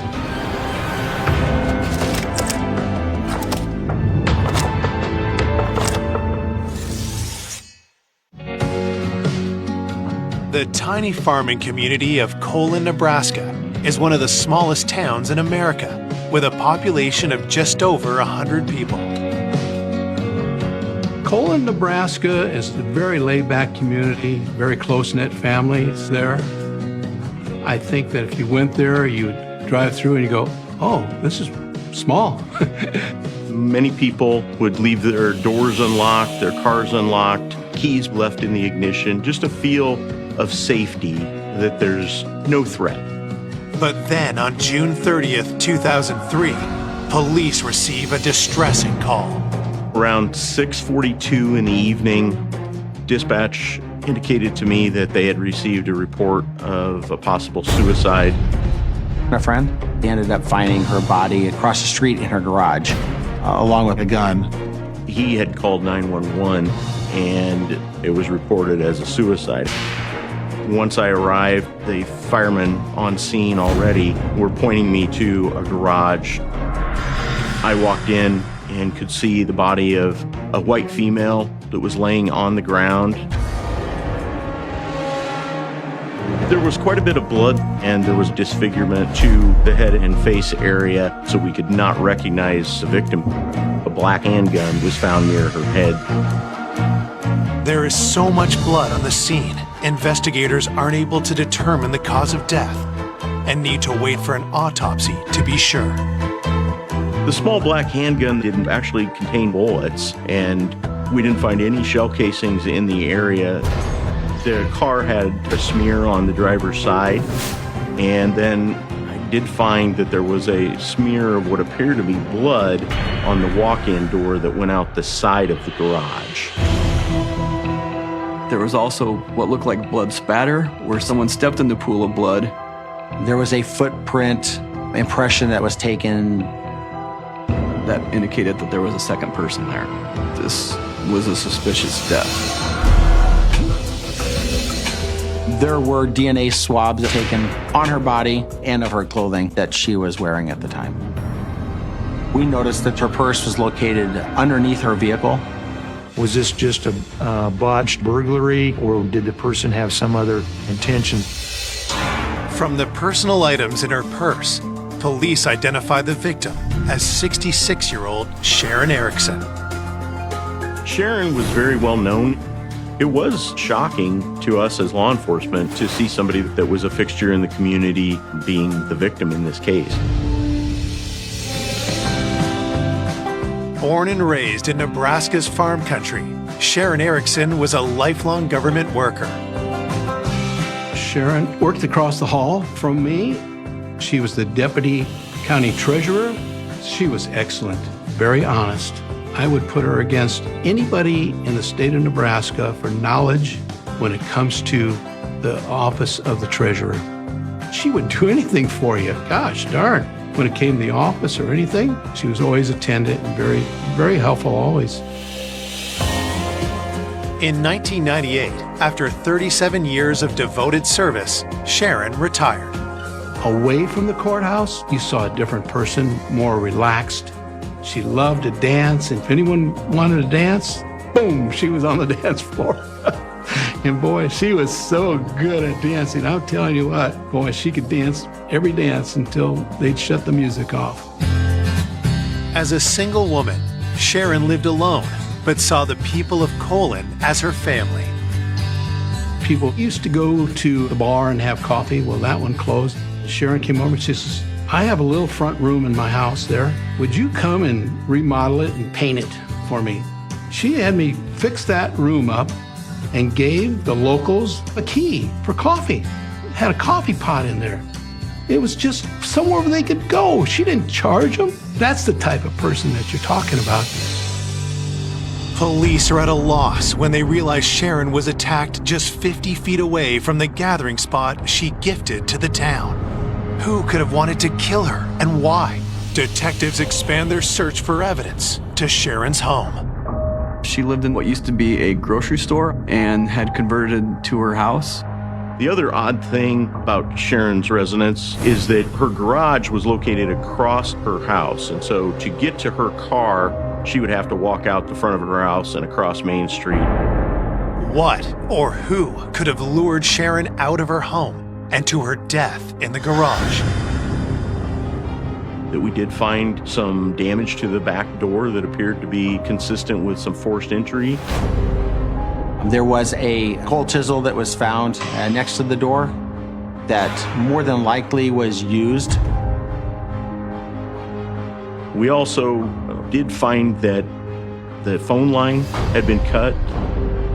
There was at least some planning on the attack. Someone was obviously trying to prevent her from calling for help. inside, there was nothing out of place. When we started going room by room, we found that there was a holster for a small gun in her bedroom near the bed, and the gun was missing. That, along with her bed not being made and the back door having damage and being pried open, we started to have a picture in our minds that this may have occurred in the middle of the night. Our assumption was that there was a burglary. She was alerted to the burglary because of noise coming from the person prying on the back door, that she got up out of bed, grabbed her gun, and went to investigate what was occurring before she was killed.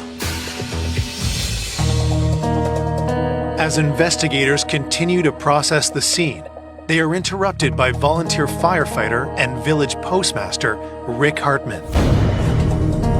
He was friends with Sharon. He actually was the one that found her body. Mr. Hartman appeared to be a little more interested in the situation than some of the other firefighters that were there. Mr. Hartman had to be asked on several different occasions to stay behind the crime scene tape. After it kept happening, it really alerted a lot of us to, why does he keep doing this? Is there something else going on? Is there something wrong? Rick's behavior makes officers immediately suspicious, so they approach him for an interview on site. During the interview, Mr. Hartman had indicated that he was really close friends with Sharon. When Sharon would leave town, she would leave a key in her post office box for him to check on her house. So he was trusted by her. Sharon would come visit him every day when she'd come pick up her mail. But Rick tells police he didn't see Sharon that morning. He was asked to check on her after a worried relative didn't hear from Sharon that evening.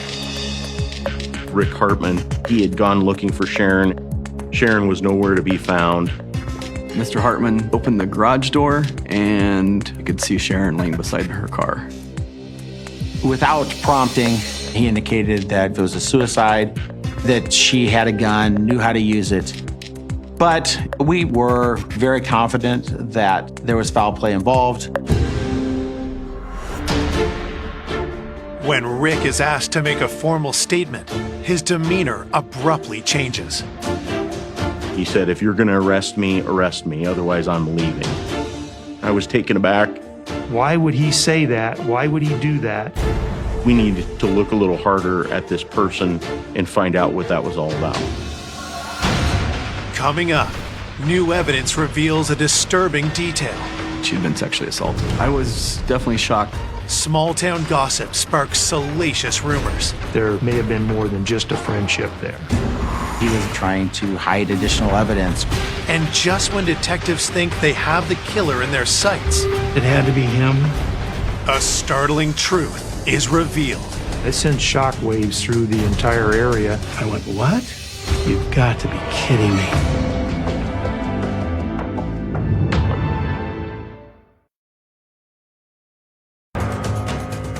Police investigating the murder of Sharon Erickson are speaking to her close friend, Rick Hartman. But when they ask him for a statement, Rick suddenly ends the interview. He was upset that he couldn't leave and finally just told the investigators that I'm going to leave, and if you want to arrest me, go ahead and arrest me.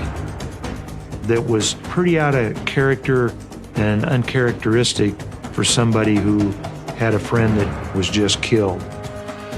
So that immediately caused investigators some concern.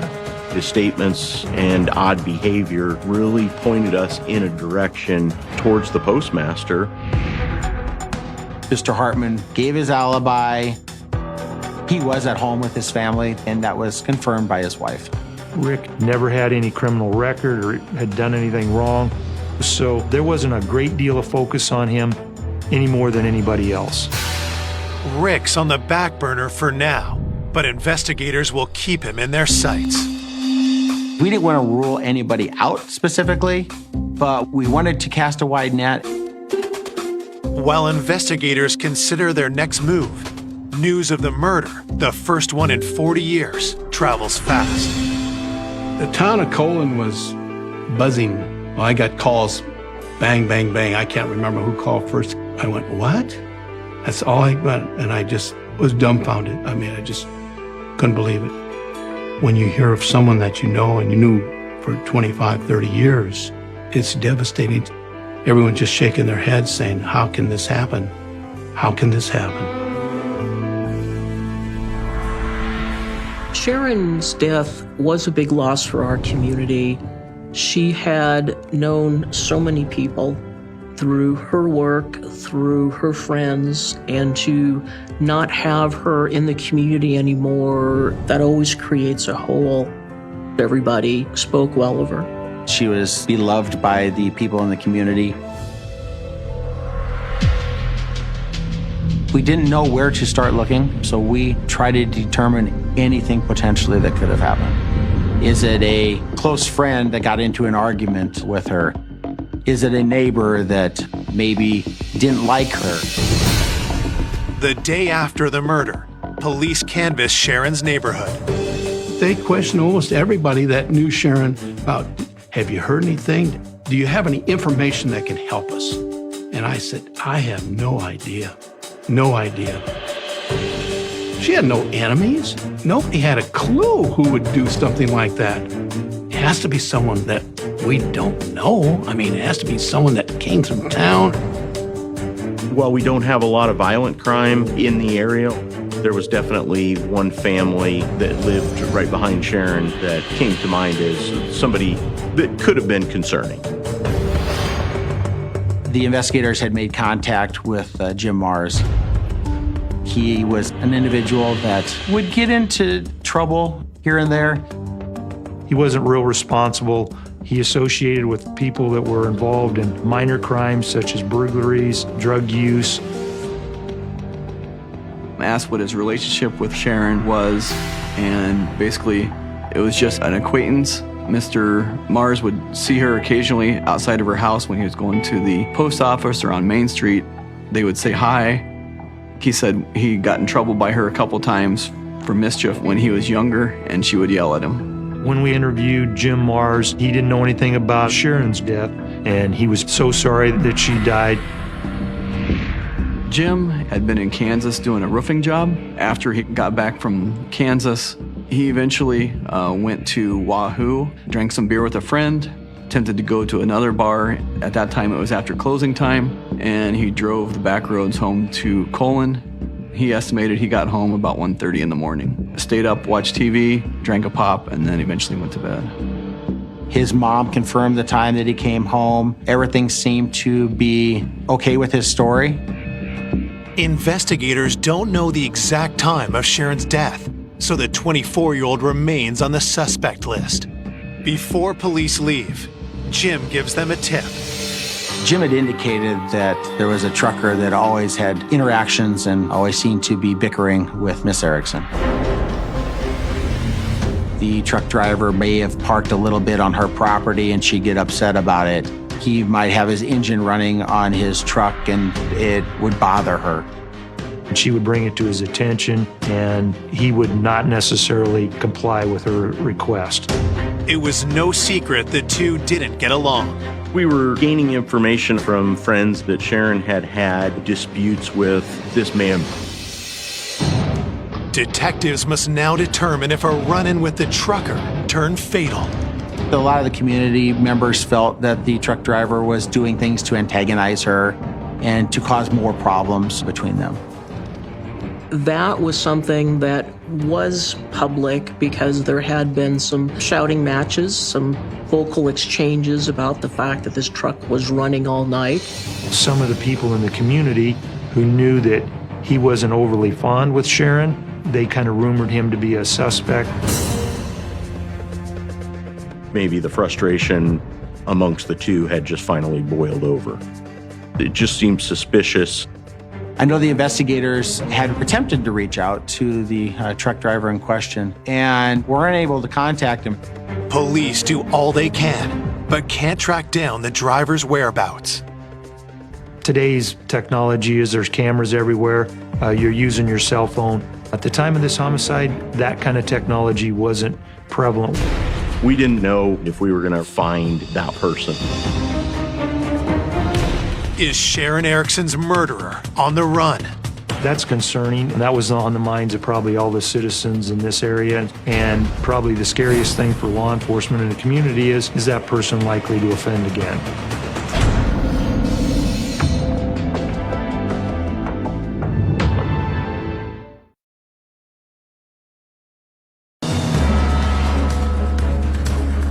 Police hunting the killer of 66-year-old Sharon Erickson have a new suspect, a truck driver she had clashed with several times. Had something escalated from vocal argument to some other level. Now, detectives fear the trucker has fled the area. We went door to door, asked people if they saw the truck driver. No one had any information about him, and it didn't appear we were any further along than we were the night we got there, and the town was on high alert. There's a murderer out there. It's hard to contemplate. Hard to contemplate. A week after Sharon's murder, detectives received the autopsy results. The report did indicate that the death would have occurred sometime, most likely that night or the early morning hours of the day that she was found. The medical examiner indicated that there was no gunshot wounds, that the gun had not been used in the commission of the crime. The pathologist ruled the cause of death to be asphyxiation along with blunt force trauma. It was found that Sharon had been beaten pretty severely. She had also been strangled. She also suffered some broken ribs and had some defensive wounds on her hands from fighting off her attacker. The autopsy contains one more disturbing detail. She had a small vaginal tear as well, which indicated that she'd been sexually assaulted. I was definitely shocked that there was a sexual assault involved. Totally unexpected. It added a new twist to the crime, which further led to more questions. It really makes you feel for the victim. She had to have been terrified for those few minutes that she struggled at the end of her life. During the autopsy, her underwear were taken for possible examination for DNA. This being pretty early in the DNA process in the early 2000s, we waited. 2 days later, on July 10th, the trucker is back in town and police bring him in for questioning. He's not overly cooperative. He was reluctant to give any details about where he was, what he was doing. Detectives press the trucker on his relationship with Sharon. The truck driver wouldn't have called Sharon a friend. He felt irritated by the way she would overreact, I believe is how he termed it. He did not have a good relationship with her. But the truck driver vows he's no killer. He told us he was out of town at the time of the homicide. He was in Wyoming or Colorado. He was hundreds of miles away and had receipts to prove it. Officers were sent off to corroborate the receipt. He was asked for a DNA sample and a polygraph, and he refused. Was the trucker hiding something? It's just one of the things that you can add to a list of items that if there's too many on that list, it's a problem. With nothing concrete linking the trucker to the homicide, detectives have to let him go. Law enforcement officers were in the process of interviewing and chasing down alibis. We'd been following up with people, but there was not a lot of new information coming in and not a lot of credible information. With Sharon's murder still unsolved, the community remains on high alert. Before this happened, it was probably one of the safest places you'd want to be. Everyone's on their toes. You know, you drive up, you lock your car, you lock your house, you watch everything. Here's a lady that just retired, 60-some years old. Who could do this? It just was a shock to the whole county. As a community, you want resolution, or you at least want to know why it happened and how can we get some justice out of this. Although the entire town is mourning the loss of Sharon, Rick Hartman seems to be taking an unnaturally keen interest in the investigation. Rick would ask us about what we were doing about other leads, and then he would insert his thoughts. His behavior was a little more pushy, trying to get as much information as Rick could.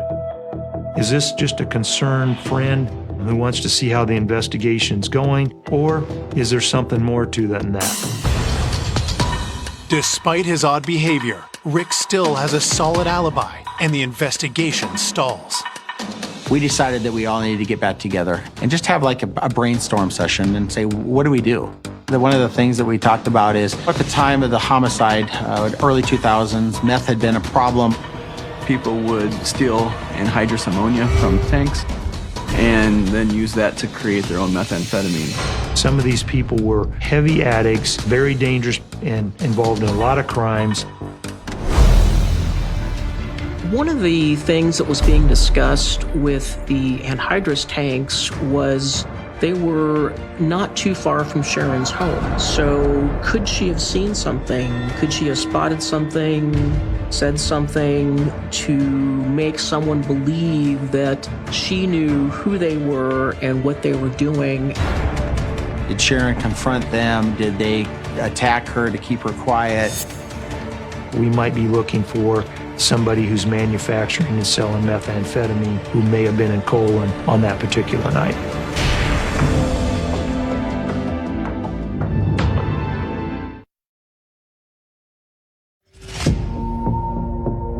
Five weeks after Sharon Erickson is savagely beaten to death, detectives investigate whether she had been killed by a criminal gang manufacturing illegal drugs near her home. It's an easy target, no cameras in that area. We were aware that Sharon kept an eye on Main Street. She a lot of times had information about suspicious people, something going on after hours there. Sharon was one that if she saw something that she didn't think was right, she wasn't afraid to stand up and say something. Maybe she saw something that she shouldn't have. She interrupted a burglary or a theft. As we talked to people around town, they also indicated that that might have been one of the reasons why Sharon may have been murdered. Investigators had talked to local suspects who were involved in the manufacturing of methamphetamine. People that we had arrested previous to this incident, and then people from the metro areas. Most of them have pretty extensive criminal records, and they're heavily addicted. So the level of cooperation with somebody who's addicted to methamphetamine is not going to be very good. It creates a difficult picture to paint. We were not able to generate the type of evidence or leads that we really would hope for. We as a department were frustrated with things not happening real fast and the way that you always want. The canvas fails to yield the information police were looking for, as does the investigation into the trucker. As the investigation unfolded, the truck driver was eliminated. He was miles and miles away from the incident. We contacted the establishment where he got fuel, and it wasn't a phony receipt. With this, the driver is fully off the suspect list.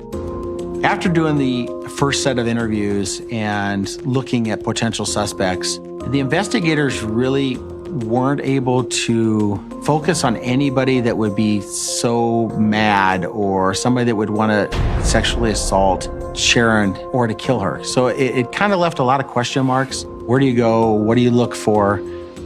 There's just a lot of unknowns. We just don't know what's going on. Do we feel safe or do we need to worry? Everybody had their ideas who did this, and I think it just kept going and going and going. People didn't have a clue, but they wanted to talk about it. There was a lot of discussion amongst the community members as to what was going on. A lot of rumors floating around.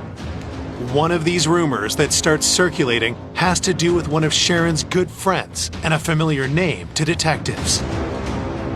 Because of Rick's close contact with Sharon, small town rumors began to surface that there may have been more than just a friendship there. Many of the community members had mentioned rumors that Rick Hartman and Sharon had been having an affair. We start to wonder, was there more to their friendship, maybe in a romantic way? There was talk. This was something that was being discussed, so it's not that hard of a thought process or big of a leap to say, could he be involved? Police talked to Rick again, this time at the sheriff's office. He was cooperative. He somehow, I think, liked the attention. But that changes when detectives ask Rick some very pointed questions. Law enforcement actually asked him if there was a romantic relationship between the two of them. He was immediately offended, and he denied that. Mr. Hartman appeared to be very distraught. He said he was just friends with her, that there was no romantic relationship. Could the sexual assault that appeared in Sharon's autopsy actually have been a consensual encounter with Rick? That question certainly seems accusatory. Those things are not comfortable, but that comes with the job. You got to do your job. Rick was questioned in detail and really scrutinized on where he was, what his involvement was. There were a number of times he said, we got to look somewhere else because we were wasting our time on him. He became agitated and wanted to go home. Rick stands by the alibi he gave police back when they first questioned him 7 weeks ago at the crime scene. Rick was home with his wife at the time that we believe Sharon was killed. The investigators went and corroborated his story with his wife again. We really had no reason to believe that Rick's wife would not disclose if he were gone at that time. Even though there were a lot of things that kind of pointed to him, he had a pretty good alibi. With no hard evidence against Rick, detectives have to let him go, but not before getting one thing. We collected DNA from Mr. Hartman. We talked a little about it, and he says, but Don, I didn't do it. But again, you always have that doubt, what happened? There was just speculation and suspicion. 2 months after Sharon's murder, detectives finally receive results from the forensics lab. They had tried to do analysis on some of the items which were collected at autopsy to come up with a DNA profile. Will this be the break detectives have been hoping for? We were really needing something such as that to come through for us.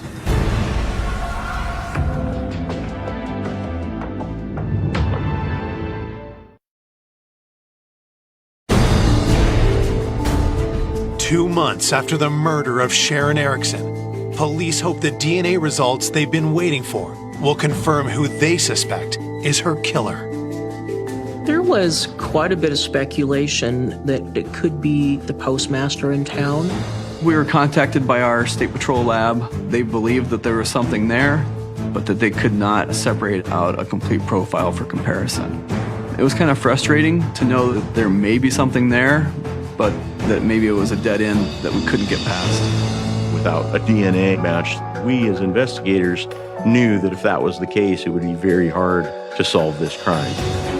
But detectives aren't giving up. The Nebraska Medical Center could test smaller quantities than the State Patrol lab could do. So we made the determination that we would take our evidence and send it in to the other lab and have more DNA testing done. Results will take months to come back, and with a killer still on the loose, nerves in small-town Colon, Nebraska begin to fray. When the investigation went on and on and on, I thought, come on, we've got to find something. We had a murder back in 69 or 68 that was never solved in Wahoo. And of course, right away, you think, gosh, we got to find out who did this. Could it be someone we do know? There can be a mistrust. All of a sudden you realize, maybe I don't know all my neighbors. Then, police receive an unexpected tip that points back to the man they can't seem to rule out. The estate of Sharon Erickson had a garage sale, and Rick Hartman was at the garage sale. Mr. Hartman went in and purchased her mattress, and that was suspicious to us.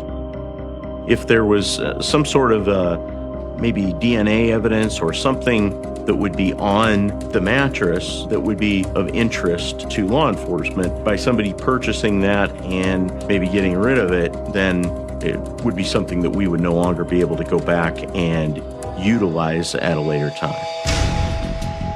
Did he want the mattress because they did have potential sexual activity on the mattress? Maybe he was out there trying to hide additional evidence. Every time investigators seemed to close a loophole with Mr. Hartman, something else happened. He kept drawing attention to him. It was just another thing that brought him back on radar. Law enforcement asked him about his attendance there and what he bought. He actually denied that he bought her mattress. So then that caused law enforcement some concern on why would you buy it? Okay, why, if you did buy it, why would you lie about it? Mr. Hartman agreed to undergo a polygraph, so he cooperated in that aspect, but he seemed nervous, on edge, jittery. The results from that polygraph were inconclusive. It left a lot of questions unanswered. It just added a little fuel to the fire. Every chance that we could get that he could clear his name seemed to be something that elevated him to the next level. The people in town were thinking it had to be him and were scared to go to the post office. In a small community where pretty much everybody knows everybody, it's easy to point fingers, it's easy to cast doubts. I golfed with Rick Hartman that week in our golf league, and he was just nervous, he was just edgy and just scared. A number of us may have felt like Mr. Hartman had acted inappropriately or suspiciously. We just didn't have enough to really push it over the top. There was nothing that we could charge him with. We had no evidence that he committed the crime, other than he kept interjecting himself in the investigation. Detectives hope that definitive proof will come from the Medical Center Forensic Lab. The last piece that we didn't have back yet was the DNA evidence. We got a phone call and they were able to isolate a DNA profile. They actually located a sperm cell on her clothing, which was a positive breakthrough for us. The only person that it could have been from would have been the person that had sexually assaulted her and presumably killed her.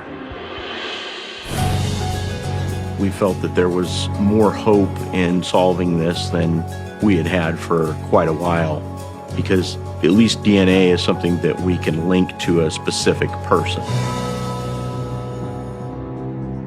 Armed with this DNA profile, police immediately zero in on their top suspect. We did send in Rick Hartman's DNA. Came back not a match. Rick's name is finally cleared from the suspect list once and for all. Scientific evidence is what it is. It confirmed everything that he was telling us. There was no romantic relationship. We were focused on an individual that had absolutely nothing to do with the homicide. I apologize for any stress we caused him or his family. But if it wasn't Rick, then who killed Sharon? One of the big concerns that we had is that if this was a stranger that was maybe passing through town, or someone completely not associated with the community or with Sharon, that it potentially could go unsolved without any additional evidence coming forward. Investigators are back to square one, but they come up with a new game plan. We try to determine who else should we go out and collect samples from, who else were potential suspects, who could have done this, and who would provide those samples so we can send them in and see if there's a match. It was just a matter of being able to find that one person out there in the world that belonged to. We're trying to get that needle in a haystack. 10 months after Sharon's murder, in April 2004, police get the results of their DNA dragnet. The lab got a confirmation that they had a match. We now know who killed Sharon. It was the breakthrough that we needed. It sent shockwaves through the entire area.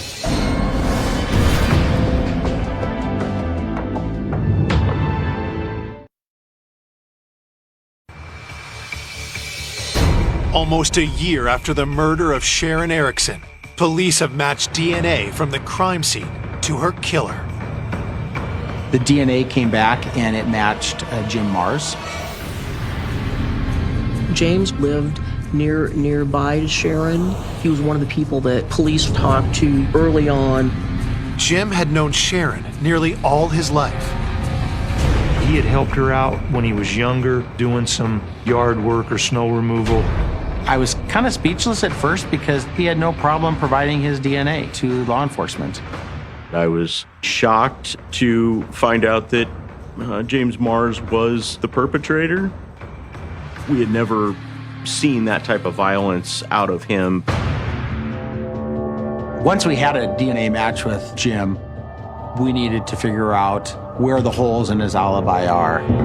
When we originally interviewed Jim Mars, he said he'd been out in a bar in Wahoo and later went home. The bartender believed the timeline that Jim had given us was fairly accurate. Jim's mother stands by her story, too. I think those alibis were solid, but they didn't cover him for the whole evening. What I think happened is he was home and left. He lived right across the back alley from Sharon's house. And even if he would have been home, that doesn't mean he didn't leave his house. The determination was that we did have enough evidence to proceed with the arrest and prosecution of Jim. We went to his residence very early in the morning, and he answered the door, and we placed him under arrest. He was shocked that he was being arrested, that he was considered the suspect. We brought him in to interview him. Police try to establish a motive. That was one of the unique things in this case, to find out and even just try to resolve that big why. Why would that even happen? He was reluctant to give any details. There were a number of times he said, "I don't remember." He sobbed at times. He said he didn't have anything to do with it, denied that he had any involvement. When asked about the sexual assault, he stated that Sharon was an old lady and he wouldn't do that. And from that point on, he stated he wanted an attorney, and we stopped our questioning. We had filed charges for first-degree homicide, sexual assault. News of his arrest hits the community hard. This was very unexpected. I thought, my gosh, something's wrong here. I mean, you just can't believe it. I was hoping that they'd catch someone that I did not know the family. The reaction in town was split.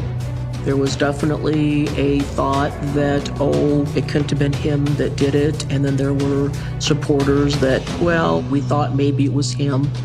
While investigators are confident that DNA evidence will be enough to get a conviction, they get even more ammunition against Jim. We had at least 5 inmates come forward with information that Mr. Mars had confessed to them. He struck her, strangled her, killed her. These inmates were going to testify against him that he had confessed to them. With this information, investigators pieced together what happened the night of the murder. Jim was at the bar, like he said. He had a few too many drinks at some point, went home. He wasn't able to sleep. From what he told the other inmates, he was looking for some money. He thought Sharon may be an easy target. He was just going to burglarize her house. He climbed over Sharon's fence in the backyard, cut her phone line so she wouldn't be able to call anybody, pried her back door open, and ended up kicking the door in order to go see if he could find her purse or find some money that was laying around. Once that back door was kicked in, Sharon woke up. He was confronted by Sharon, who was holding a gun and threatened to shoot him at that point if he didn't leave.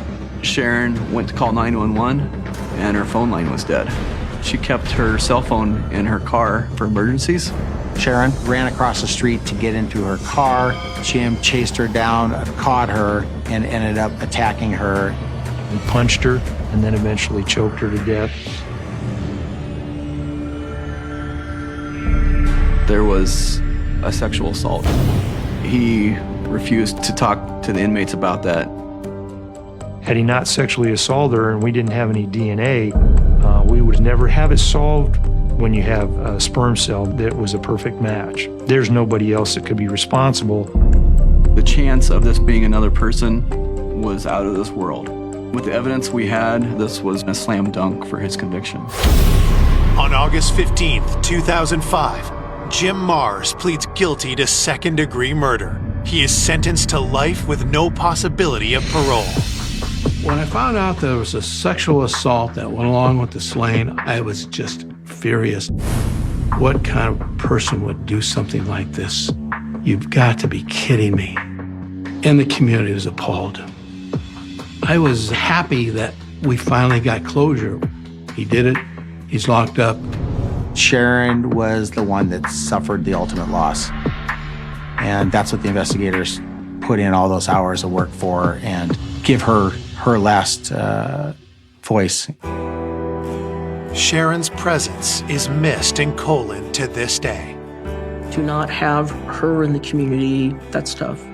There's pain and sadness. Sharon loved her community. Yes, she did. She was very good to my kids and very good to me and my family. Really good lady.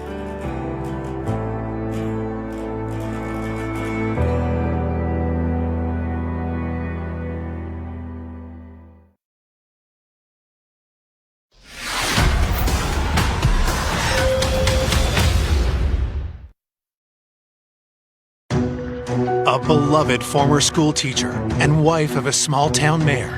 Charlotte was very compassionate about students and very well liked. She was a wonderful mother. Found murdered in her home. It inflamed the community because of how popular she was. Detectives find evidence of a violent struggle. She had been savagely attacked. You could see that her wrist was broke. Who would kill this loving wife and mother? There was nobody that you could think of that would want her dead. It's going to be one of those cases of a whodunit. Suspicions run rampant in this small town. People are trying to help the police crack this case, but it's just all of these rumors and innuendo. Somebody that was at a party bragging about killing Charlotte. He was spending money like it was going out of style. A lady reported that her boyfriend tried to strangle her. We're thinking that's a very good suspect. Police close in, but a public accusation upends the case. He gave a statement on live radio accusing him of the murder. They said they finally realized who killed her. He was in shock. I never would have expected them to be a suspect that will haunt me for the rest of my life.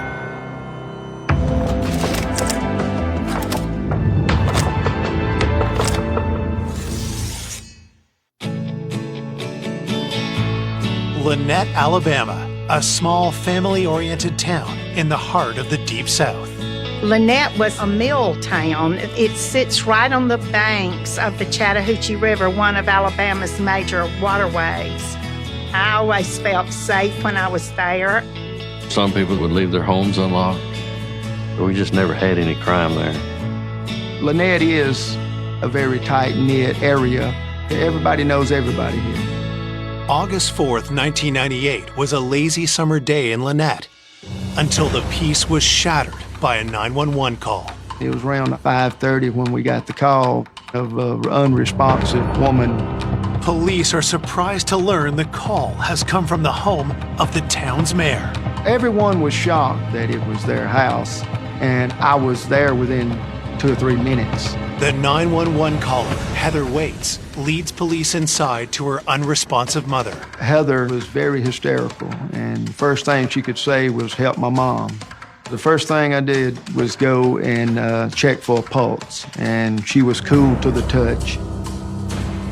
And you could tell that she's been expired for a little while.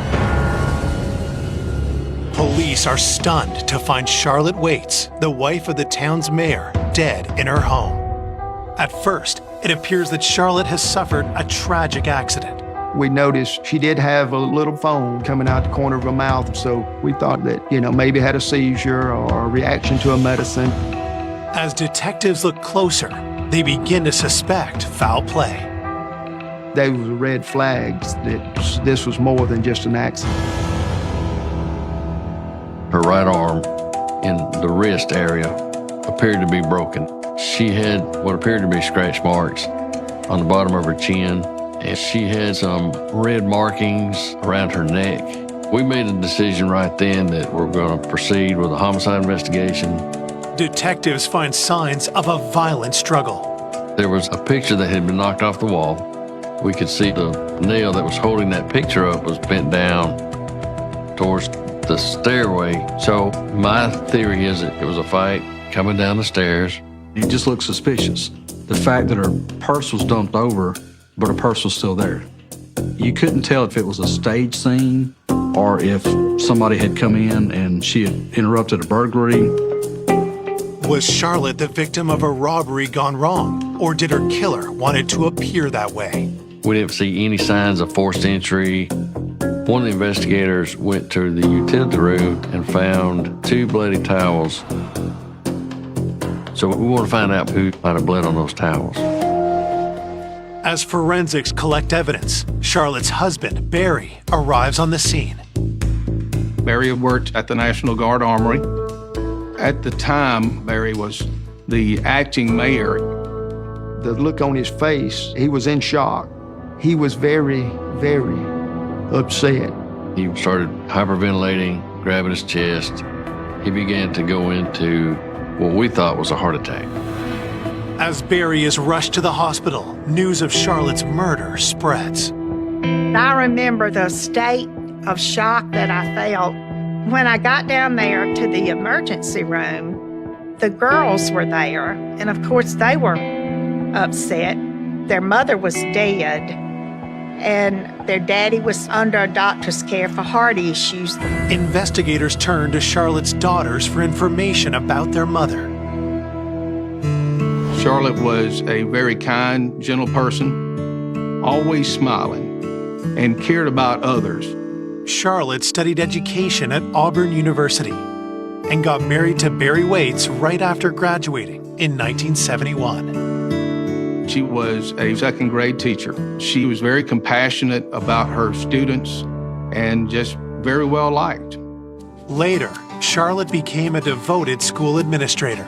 She was genuine through and through. She just made such a nice reputation for herself in the school system and in the community as well. Barry was head of the National Guard Armory, and he would often let us use the armory for the science fair, social studies fair. And Charlotte, she was always there helping me with everything. Charlotte and Barry had the perfect marriage. 2 great careers, and they had 2 daughters. Heather was going to college, and Kara was still in high school, getting ready to graduate. When you was around them, you could feel the love. They were well respected in this community. Charlotte was a wonderful mother. I could tell what a deep love she had for her family.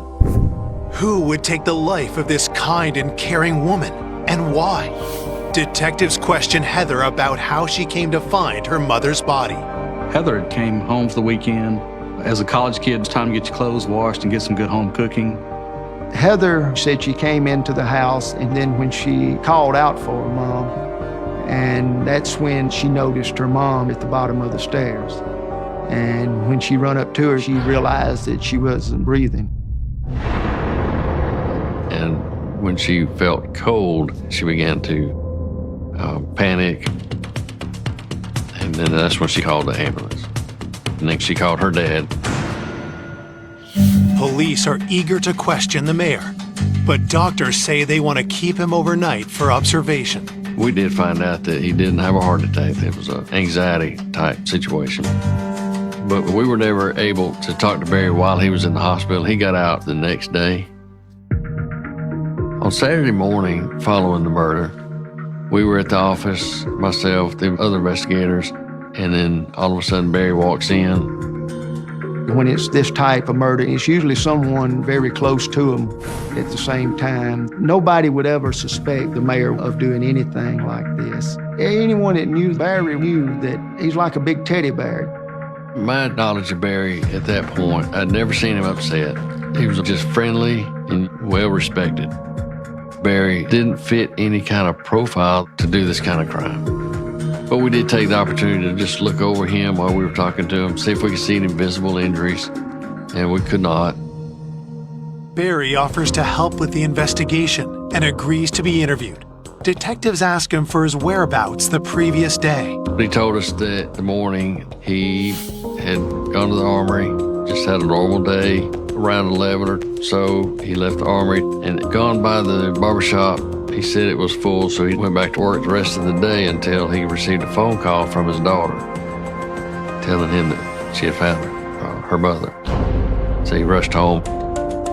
Investigators hope to verify the mayor's alibi, but they haven't established a clear timeline for Charlotte's murder. The first day of business after the homicide, the only thing we had was a victim in a neighborhood that these things don't happen. It's going to be one of those cases of a whodunit. Nobody disliked Miss Waits, and there was definitely nobody that you could think of that would want her dead. As fear grips the town of Lynette, suspicion starts to fall on someone close to Charlotte's daughter. Through talking to family, we had learned that Kara was dating a boy that her parents really didn't like because he was living a rough life, hand to mouth. Barry and Charlotte both told her that she was not going to see him. And then, of course, they learned that she was seeing him behind their back. At the time of the murder, Kara was still in high school and she was pregnant. I believe that Charlotte knew that Kara was pregnant. Investigators wonder if there had been a deadly confrontation between Charlotte and her daughter's lover. People have been killed for less. Maybe he thought, hey, I want to see your daughter, you're not letting me, so you're going to pay for it. Coming up, the list of suspects grows. People start calling the tip lines or saying, well, so-and-so told me so-and-so. And small-town secrets are revealed. He had been to prison for violent crimes. People are starting to say, you're maybe not the person we thought that you were. Then, new evidence stuns investigators. He's got a money issue, and that's a flag. But the prints did not match. I can't put this behind me until it's solved. You may think that you know who did the crime, but you may be wrong.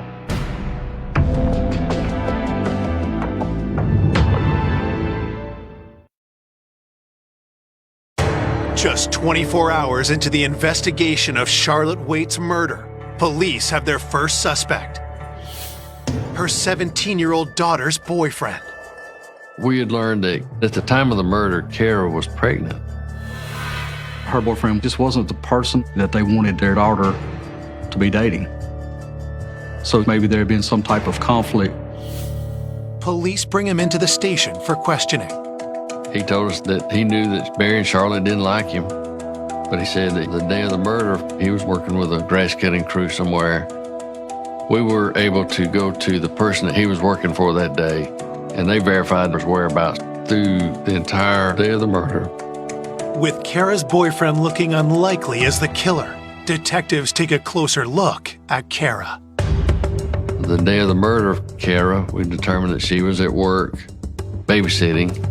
Then we started looking at Heather. We were able to show that she was at Auburn University. She had actually left 20 to 30 minutes prior to finding her mother. We eliminated her. It's been less than 2 days since Charlotte Waits was found dead, and the investigation is under intense scrutiny from the public and the media. We did have a lot of pressure put on us from the beginning because it's the mayor's wife. He's a pillar of the community and she's a pillar of the community. With this case being such a high-profile nature, there was a lot of eyes looking at us. I was the host of the morning show on WRLD radio. We were getting calls from people all over the county. I knew Charlotte's family real well. There was so much speculation at the time. Under the close watch of the media, police turn their attention back to the mayor's alibi. On any homicide, when your victim is married, you will start inside and then you work your way out. We wanted to find out the timeline of his whereabouts to eliminate him as being a suspect. Barry claims that on the day of the murder, he left work around 11:30 a.m. to run an errand, then returned. Barry said that once he got back to the armory, that he sent a fax to his commander. We traveled to Birmingham to verify who he sent the fax to, and it showed us that Barry got back to the armory at the time that he said he did. Police confirm Barry's fax receipt has a 12:30 p.m. timestamp, but investigators still don't know the exact time of Charlotte's murder. While they wait for the autopsy results, they hope Charlotte's coworkers can help provide the answer. The people that Charlotte worked with told us that Charlotte had gotten to work that morning, and that afternoon they were having a baby shower for one of her coworkers. They told us that she left around 11 or so. And she comes home to get fixed up to go out to the little baby shower. They told us that they were getting ready to order out lunch and tried to get in touch with her to find out what she wanted. Couldn't get an answer. No one saw Charlotte again until Heather discovered her body nearly 6 hours later. Our office was horrified. We just couldn't wrap our minds around the fact that our little ray of sunshine was dead. Sergeant Richard Carter was asking us a lot of questions, like, did Charlotte and Barry get along? Charlotte and Barry were always teasing with each other, and he was always being silly and funny, and she would roll her eyes at him, and they didn't appear to have any problems. We said what a wonderful husband he had been and what a good daddy. Investigators hope to get more information about Barry and Charlotte's relationship from their daughters. We want to find out more about the dynamics of the family. But when the daughters realized that we were looking at their father as the suspect, they became upset with us. So they broke contact and we lost contact with them. When we were speaking to her friends and her family, nobody could provide anyone who could have a reason to kill Charlotte. Hitting dead ends, investigators dig deeper and begin to look beyond Charlotte's immediate family. They request an interview with her brother, Gene. Gene said he loved his sister tremendously and her entire family. He talked about him and Barry being like brothers. Then, Gene reveals a key piece of information. Charlotte had an uncle that had passed away. Written into the inheritance, Charlotte got 50%. And we're talking several hundred acres here, which is worth a good bit of money. At this time, they're starting to build auto manufacturing areas here, and you can get lots of money for selling land or land rights. Gene tells police that the inheritance caused problems in the extended family. There was this cousin who felt like he deserved part of that estate. So he was contesting the will. I've actually had to try murder cases where people have shot each other over property lines, and that's nothing compared to thousands and thousands of dollars worth of property. And so you've got heightened tension. Gene also tells investigators that Charlotte was due to meet her attorney about the inheritance on the day she was killed. We don't believe in coincidence that on the day she was supposed to have a meeting with an attorney is the day that she was murdered. And at that point, Charlotte's cousin became suspect number one.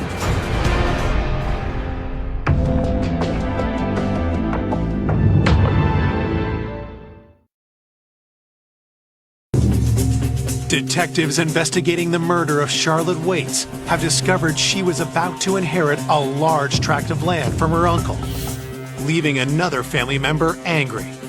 Charlotte's cousin, Wayne Rice, felt that he was entitled to part of it, and we're talking a substantial good bit of property. She did not like conflict. And the day of the murder, she was supposed to have a meeting with an attorney. Of course, she never made the meeting. Detectives want to know if Wayne went to Charlotte's home to confront her before the meeting. Maybe he thought if she was eliminated, he would have more opportunity for him to get more money out of it. When we contacted Wayne, he agreed to meet with us, but not without his attorney present. Police ask Wayne how he feels about being left out of the family inheritance. He knew that disputing that will caused broken relationships, but he said that he didn't wish any ill will on Charlotte. Investigators ask for his whereabouts on the day of the murder. Wayne had told us that he had gone to work early that morning. He'd gotten off work, gone home.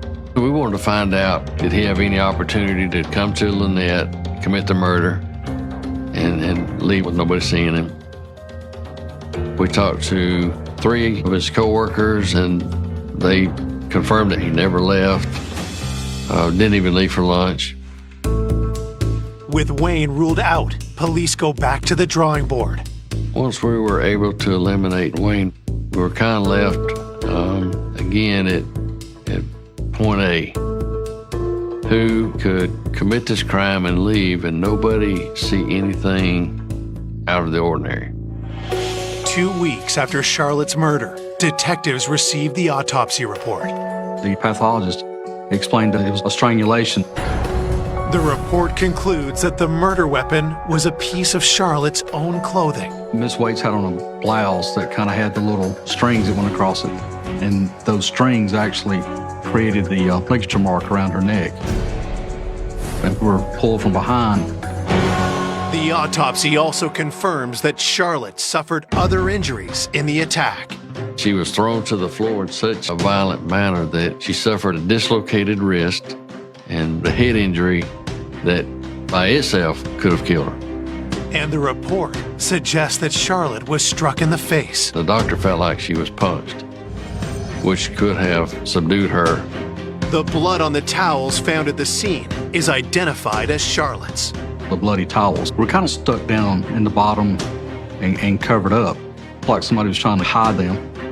I would have to describe the last few minutes of Charlotte's life as complete terror.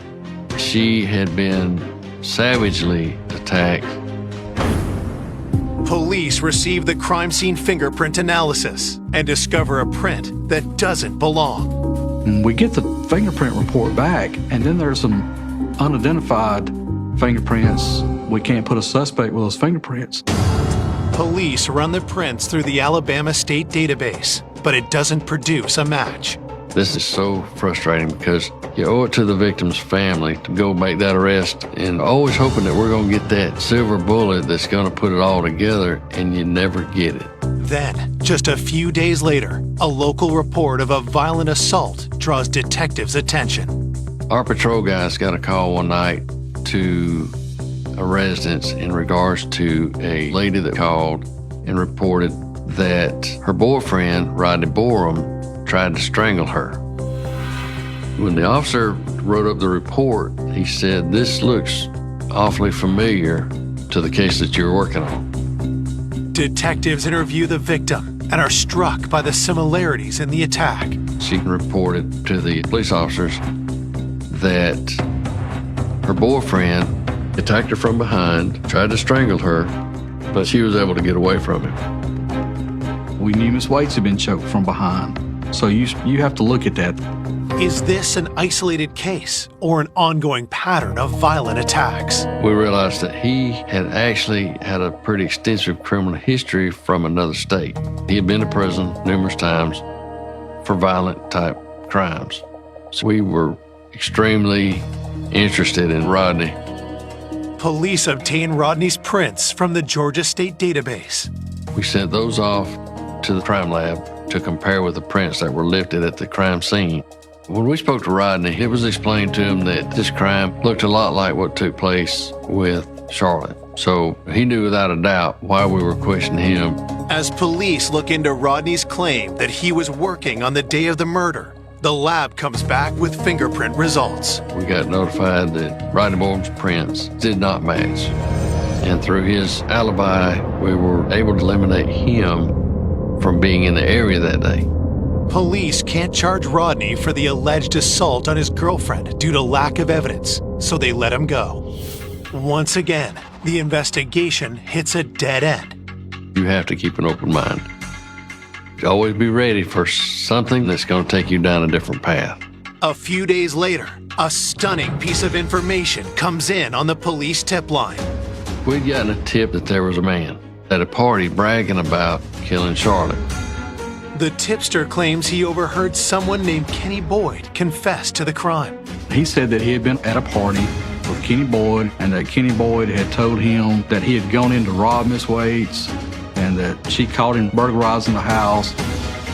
We thought this is what we needed. This is the tip that we need. It's going to get us where we need to be. When police go to locate Kenny, they don't have to look very far. When we went and found him, he was inside our county jail.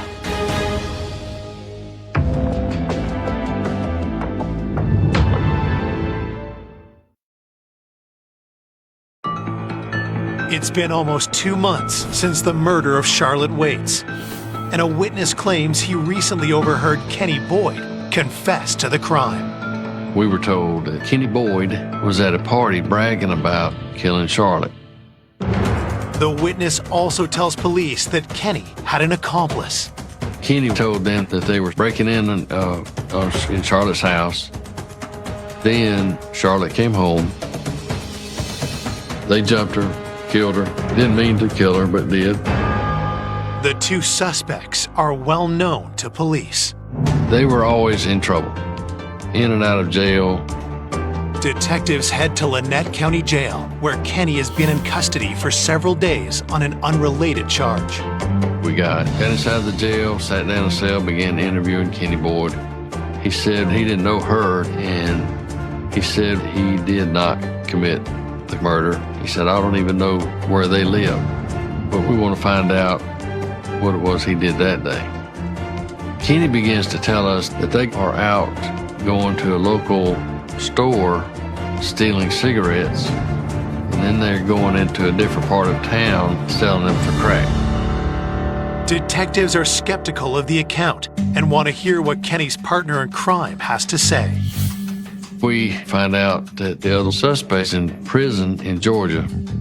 So we traveled into Georgia, and he tells us basically the same story.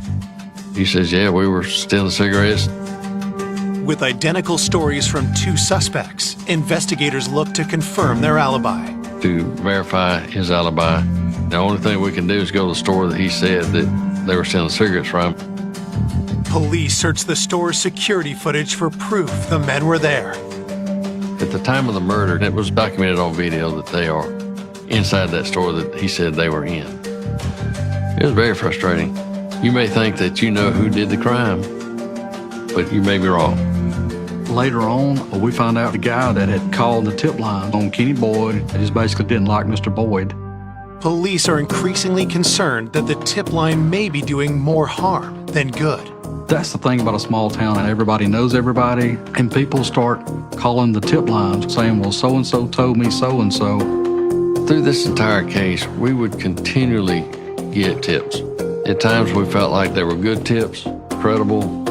Other times we knew that they were just trying to meddle in the case. The hardest thing was all the different rabbit trails that we kept having to go down because every single tip that we got, we had to chase it. That's slowing the investigation down to a crawl because at a trial, you've got to prove beyond a reasonable doubt that somebody committed this crime. And to do that, you've got to disprove all of these bad tips and the rumors and innuendo. With the investigation at a standstill, the public is increasingly angry that no arrest has been made in the 6 months since Charlotte's murder. The people in this community were frightened. Any murder in a small town, people here know everybody, so you got a lot of pressure when you got a case like this. The fact that Charlotte was so well known inflamed the community. I think there was a lot of angst because of how popular she was and how gentle she was. Our hearts still ached. It was awful. I would go to her grave and wonder if your murderer comes here and looks. And at this grave, she was my dear friend. And I can't put this behind me until it's solved.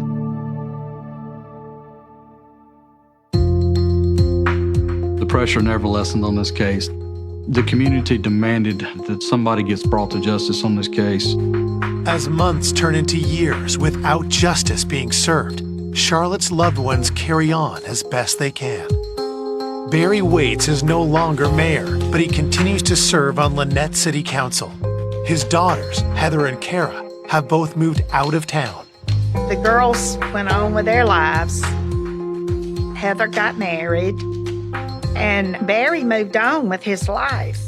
And he eventually remarried.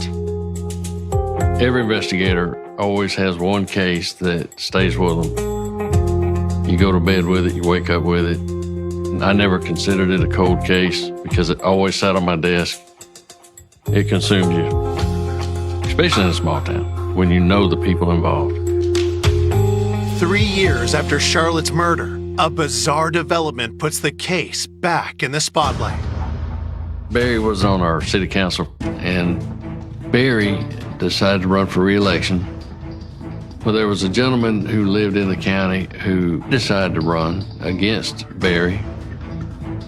The person running for city council against Barry Waits at that time, his name was Rod Spraggins. Rod was a bail bondsman. He was very well known throughout the community. While on the campaign trail, Rod Spraggins makes a stunning statement in the local press. Rod was quoted in the paper as saying that he was 100% convinced that Barry Waits had killed Charlotte.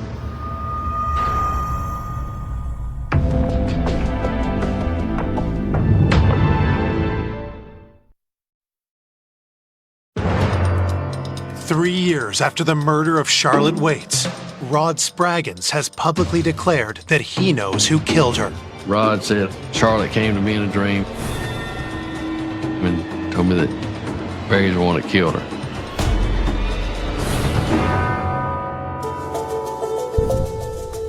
Rod Spraggins gave a statement on live radio accusing Barry of the murder. And we got a lot of calls on that, you know. You got people openly saying it on the radio. Why can't y'all make an arrest? Rod's comments raise eyebrows, but police are suspicious of his motives. I think it might not have been taken as seriously knowing it was Rod. Rod Spraggins he's a con man. One of those that just stirred up stuff. And I don't know what his intent was, but in our eyes as investigators, Rod had no evidence. But then, Rod's rash allegation sparks an unexpected development in the case. As talk about Barry Waits spreads, new rumors emerge about a hidden and disturbing side of the former mayor. I kept hearing these rumors. Barry was the caretaker of his mother's savings account. And it was my understanding that out of $100,000, there was $100 and some change left in the account. We found out that his mother was actually losing her house. And people were starting to look at him going, man, you're maybe not the person we thought that you were. Police decide to take a closer look at Barry's finances. As we're pulling banking records, I discover where Barry had taken $12,000 out of his mother's account, put it into his personal account, and spent the money. And this had been prior to the murder. So I think he's stealing from his mother. Where did the money go? You know, if you'll steal from your mother, you'll steal from anybody. Further analysis of Barry's bank records lead police to suspect that Barry is hiding an illicit source of income. We need to find out where he's stealing money from. So, start another side investigation into his financial dealings at work. Investigators interview Barry's superior at the National Guard Armory. The commander was telling me that Barry really doesn't have any way to steal money, but they're allowed to rent out the armory for weddings and stuff like that. The commander said, but he hasn't rented this thing out in quite a while. Investigators find that Barry had been renting out the armory without notifying his superiors. Barry was using his position to rent the armory out, and then he was holding the money on his own. And that actually amounted up to a pretty substantial amount. Barry had worked for the National Guard Armory for at least 20 years. When they realized that he was stealing money from them, they were in shock. They couldn't believe it. Barry agrees to talk to police about the alleged embezzlement. We went to interview him in regards to the theft. He confessed right away about the theft, gave us a full statement. We indicted him, and he ended up working out a plea bargain agreement. And he was sentenced to 6 months in jail. With Barry temporarily behind bars, investigators shift their focus to one crucial question. Could his greed and financial desperation have had something to do with Charlotte's murder? Just because you're a thief doesn't make you a murderer, but because you need money real bad, that is motive for you to kill somebody. Barry's got a money issue, and that's a flag. Police discover a pattern of behavior that began years prior during his marriage to Charlotte. At the time of the murder, they were behind on several payments, car payments, telephone. They were behind in their utility bills. Although we don't know where the money's going, couldn't determine if Barry had a girlfriend or anything, couldn't find any gambling problems, no drug issues. Police finally uncover the nature of Barry's voracious spending. We learned that Barry had a problem playing the stock market, and he had lost a bunch of money. He would do it without Charlotte knowing it, because it was totally against her wishes. Investigators develop a theory of the murder that revolves around Charlotte's disputed inheritance. Charlotte's cousin, Wayne Rice, he was contesting the will. So we thought she wanted it settled. And Barry did not want to settle. He was trying to talk her into holding out. Don't give Wayne Rice any money. And she was supposed to have a meeting with an attorney on the day that she was murdered. Did an argument erupt over the inheritance, leading Barry to murder his wife? I never would have expected Barry to be the suspect in Charlotte's death. Now, later, doubts began to cloud my mind. Money had to be a factor in this murder case. I never felt like he went home to kill her that day. I think it was a fight, and I felt that if I could ever get him to talk to me again, I could get a confession from him. Police ask Barry for another interview. He agrees. I told him our goal was to continue to work on his wife's murder case, but we needed to talk to him some more. He asked me, can I call my wife? And the state investigator told him the only person you can call is your attorney. Well, that pissed him off. So he said, fine, let me talk to my attorney. So ruined any chance we had to confession. Once again, the investigation goes cold. There was some angst in the community. We don't want an unsolved murder. We want closure to this case. And I don't think it was ever a case where the police didn't want to bring this to trial. I think it just took time to put a puzzle together. Police are stunned when nearly 5 years after Charlotte's murder, a pair of unexpected witnesses come forward. Barry's daughters, they went to the DA's office to their crime victims advocate. After refusing to speak with police for years, Heather and Kara provide investigators with explosive new information. And then finally, after so many years, they were ready to offer what they could to find justice for their mother.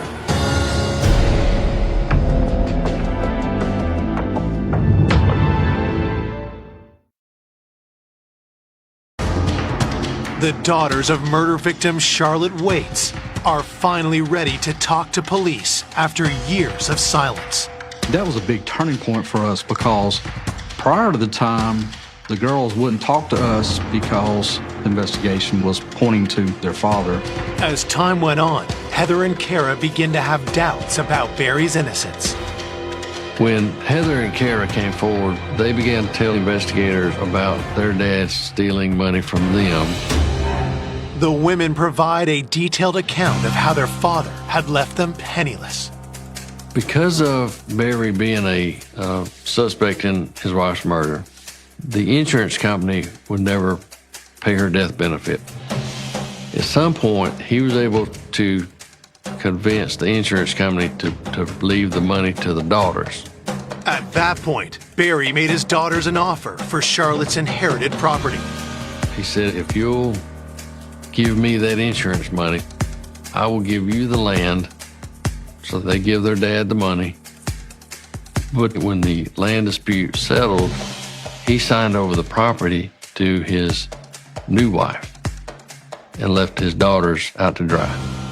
As police dig deeper, they learn how Barry had manipulated his daughters into silence.